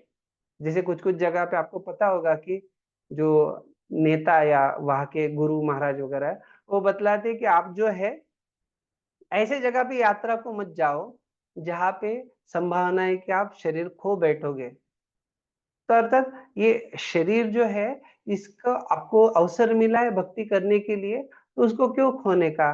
तो इसलिए महत्वपूर्ण है कि पहला हम प्राधान्य दे रहे हैं कि जिससे कि हम भक्तिमय जीवन को, जब तक शरीर में प्राण है, आत्मा है, तब तक आगे बढ़ाते रहेंगे। और उसके लिए जो भी नीडफुल, जो भी जरूरी है, वो हम प्रयास करेंगे। ये आपको समझ में आ गया, मैं संक्षिप्त में जो बताया आपको जी? यस भाई। तो ये मेरा स्टैंड या मेरा सोच है। लेकिन हो सकता है कुछ भक्तों का अलग सोच हो सकता है। कभी कभी कुछ भक्त बोलते हैं कि आप बस हर रोज चरणामृत का पान कीजिएगा तो बाकी कोई व्याधि नहीं आएगा, बीमारी नहीं आएगा वगैरह। तो उसमें हमें कोई संदेह नहीं है, शास्त्र में बताया गया है वो सही है। लेकिन जब समस्या है तो कुछ तो करना चाहिए आपको, समझ रहे? तो वो जो करना चाहिए, जैसे अभी कोई ब्राह्मण दीक्षित भक्त होते हैं, तो अगर कोई अच्छे से गायत्री मंत्र का जाप कर रहा है तो उनको तो कुछ समस्या ऐसे नहीं आना चाहिए वगैरह। लेकिन हम जब देख रहे हैं कि आप कुछ वो रहेगा, किसी कारणवश समस्या है, तो हमें जो जरूरत है उसको कर लेना चाहिए। तो जरूरत के अनुसार, इसलिए प्रभुपाद जी बहुत सारे बार ये कहते कि प्लीज डू द नीडफुल, अर्थात जो भी जरूरत है वो करो जो कि हम भक्तिमय जीवन में आगे बढ़ सके। बस इतना ही मेरा कहना है। तो अभी उसमें अलग अलग जो भी राय होगा, आपको उसमें से जो सूट होता है, जो आपको लगता है कि मेरे लिए ये उचित है, उसका पालन करके हमें बस भक्तिमय जीवन में आगे बढ़ते रहना चाहिए। ठीक है प्रभु जी? यस प्रभु। हरे कृष्णा प्रभु जी। यस प्रभु जी। इसमें कुछ शरीर के रिलेटेड कुछ प्रॉब्लम आए तो उसमें वैष्णव अपराध पे कुछ रिलेशन हो सकता है? अभी आपका जो कहना है बड़ा सही है। अभी हम जब कहते हैं कि जीवन में कोई समस्या आ रही है, या काम क्रोध अलग अलग प्रकार के वेग आ रहे हैं, तो ये निश्चित रूप से कहीं ना कहीं कुछ ना कुछ अपराधों के कारण है। लेकिन हम अगर ये कहें कि अपराध हो गया है, उसके कारण से वो भक्त का किसी का शरीर में समस्या है, तो वो भी कहना उचित नहीं है। क्योंकि हम अपने बारे में कह सकते हैं कि हाँ, कहीं ना कहीं हमसे अपराध हो गया तो हम वैष्णव सेवा करेंगे, अपराधों से मुक्त होने का प्रयास करेंगे, तो अपने लिए वो उचित है। लेकिन बाकी अन्य भक्तों को, किसी को अगर कुछ समस्या है, तो हमें ये स्पष्टता होना चाहिए कि भौतिक देह जो है, जब तक है, प्रभुपाद जी कहते हैं कि हमें कैसे तो समझौता करके make best use of bad bargain, मतलब जो है कि उसका ये जो बुरा सौदा है उसको हमें जितना अच्छे ढंग से प्रयोग में ला सकते हैं उसको लाना चाहिए। अभी उसके पीछे क्या कारण है, वो वैष्णव अपराध के कारण है, सेवा अपराध के कारण है, और क्या क्या कारण है वो हमें पता नहीं है। हमें इतना स्पष्टता है कि प्रभुपाद जी ये कह रहे कि जो भी ये भौतिक देह है, इसमें एक जगह समस्या नहीं है, हर एक छिद्र से गंदगी बाहर आ रही है। और एक दो नौ छिद्र नहीं है, नव द्वारे पूरे देही कहा गया है, बड़े छिद्र है। लेकिन शरीर में हर जगह जो है, हर एक रोम रोम जो है छिद्र है, पसीना गंदगी सब प्रकार से बाहर आती है। तो अर्थात देखा जाए तो एक जो सही दृष्टिकोण, तो पूरा शरीर ही समस्या वाला है। शरीर व्याधि, पूरे उसमें व्याधि जर्जर सब समस्या ही समस्या है। लेकिन उसको लेके कि इस कारण से उस कारण से, वो देखने से अच्छा है कि उसको कैसे हम अच्छे ढंग से भक्ति में लगा सकते हैं, वो देखना चाहिए। और अगर हमें लगता है कि किसी प्रकार से कुछ अपराध हुआ भी होगा, तो अभी जो है हमें मौका है, क्योंकि हमें स्पष्टता है कि अपराध हो सकता है, हमसे कुछ बीमारी आ गई वगैरह। तो हमें भक्तों का अच्छा सेवा करना चाहिए। जिन भक्तों के साथ आदान प्रदान है उनको हम क्षमा याचना कह सकते हैं, माफी मांग सकते हैं, हमारी तरफ से अच्छा प्रयास कर सकते हैं, और विशेष रूप से अच्छा भगवान का नाम जाप कर सकते हैं। वो हमारा प्रयास हो सकता है। लेकिन उसको लेके रहेंगे कि हाँ ये अपराध के कारण हुआ है, तो अभी क्या कर सकते हैं? तो उसके लिए जो भी जरूरत है, दवा पानी करना है, वो सब करना ही पड़ेगा। लेकिन जो मनोवृत्ति आप कह रहे हैं अपराध की, उसको त्याग देना चाहिए। लेकिन शरीर के लिए जो जरूरी है, स्थूल देह के लिए, उसका जो उपचार है, उस उपचार को भी करना चाहिए। तो दोनों प्रकार से हम प्रयास करेंगे। ठीक है Pradeep? Yes yes, thank you bro. Deveshwar Mukund, तो यस प्रभु जी। मुझे एक पूछना था, ये जो भक्ति सिद्धांत सरस्वती ठाकुर जी का टीका है। तो मुझे क्या लगता है, कुछ कुछ चीजें उसमें जो है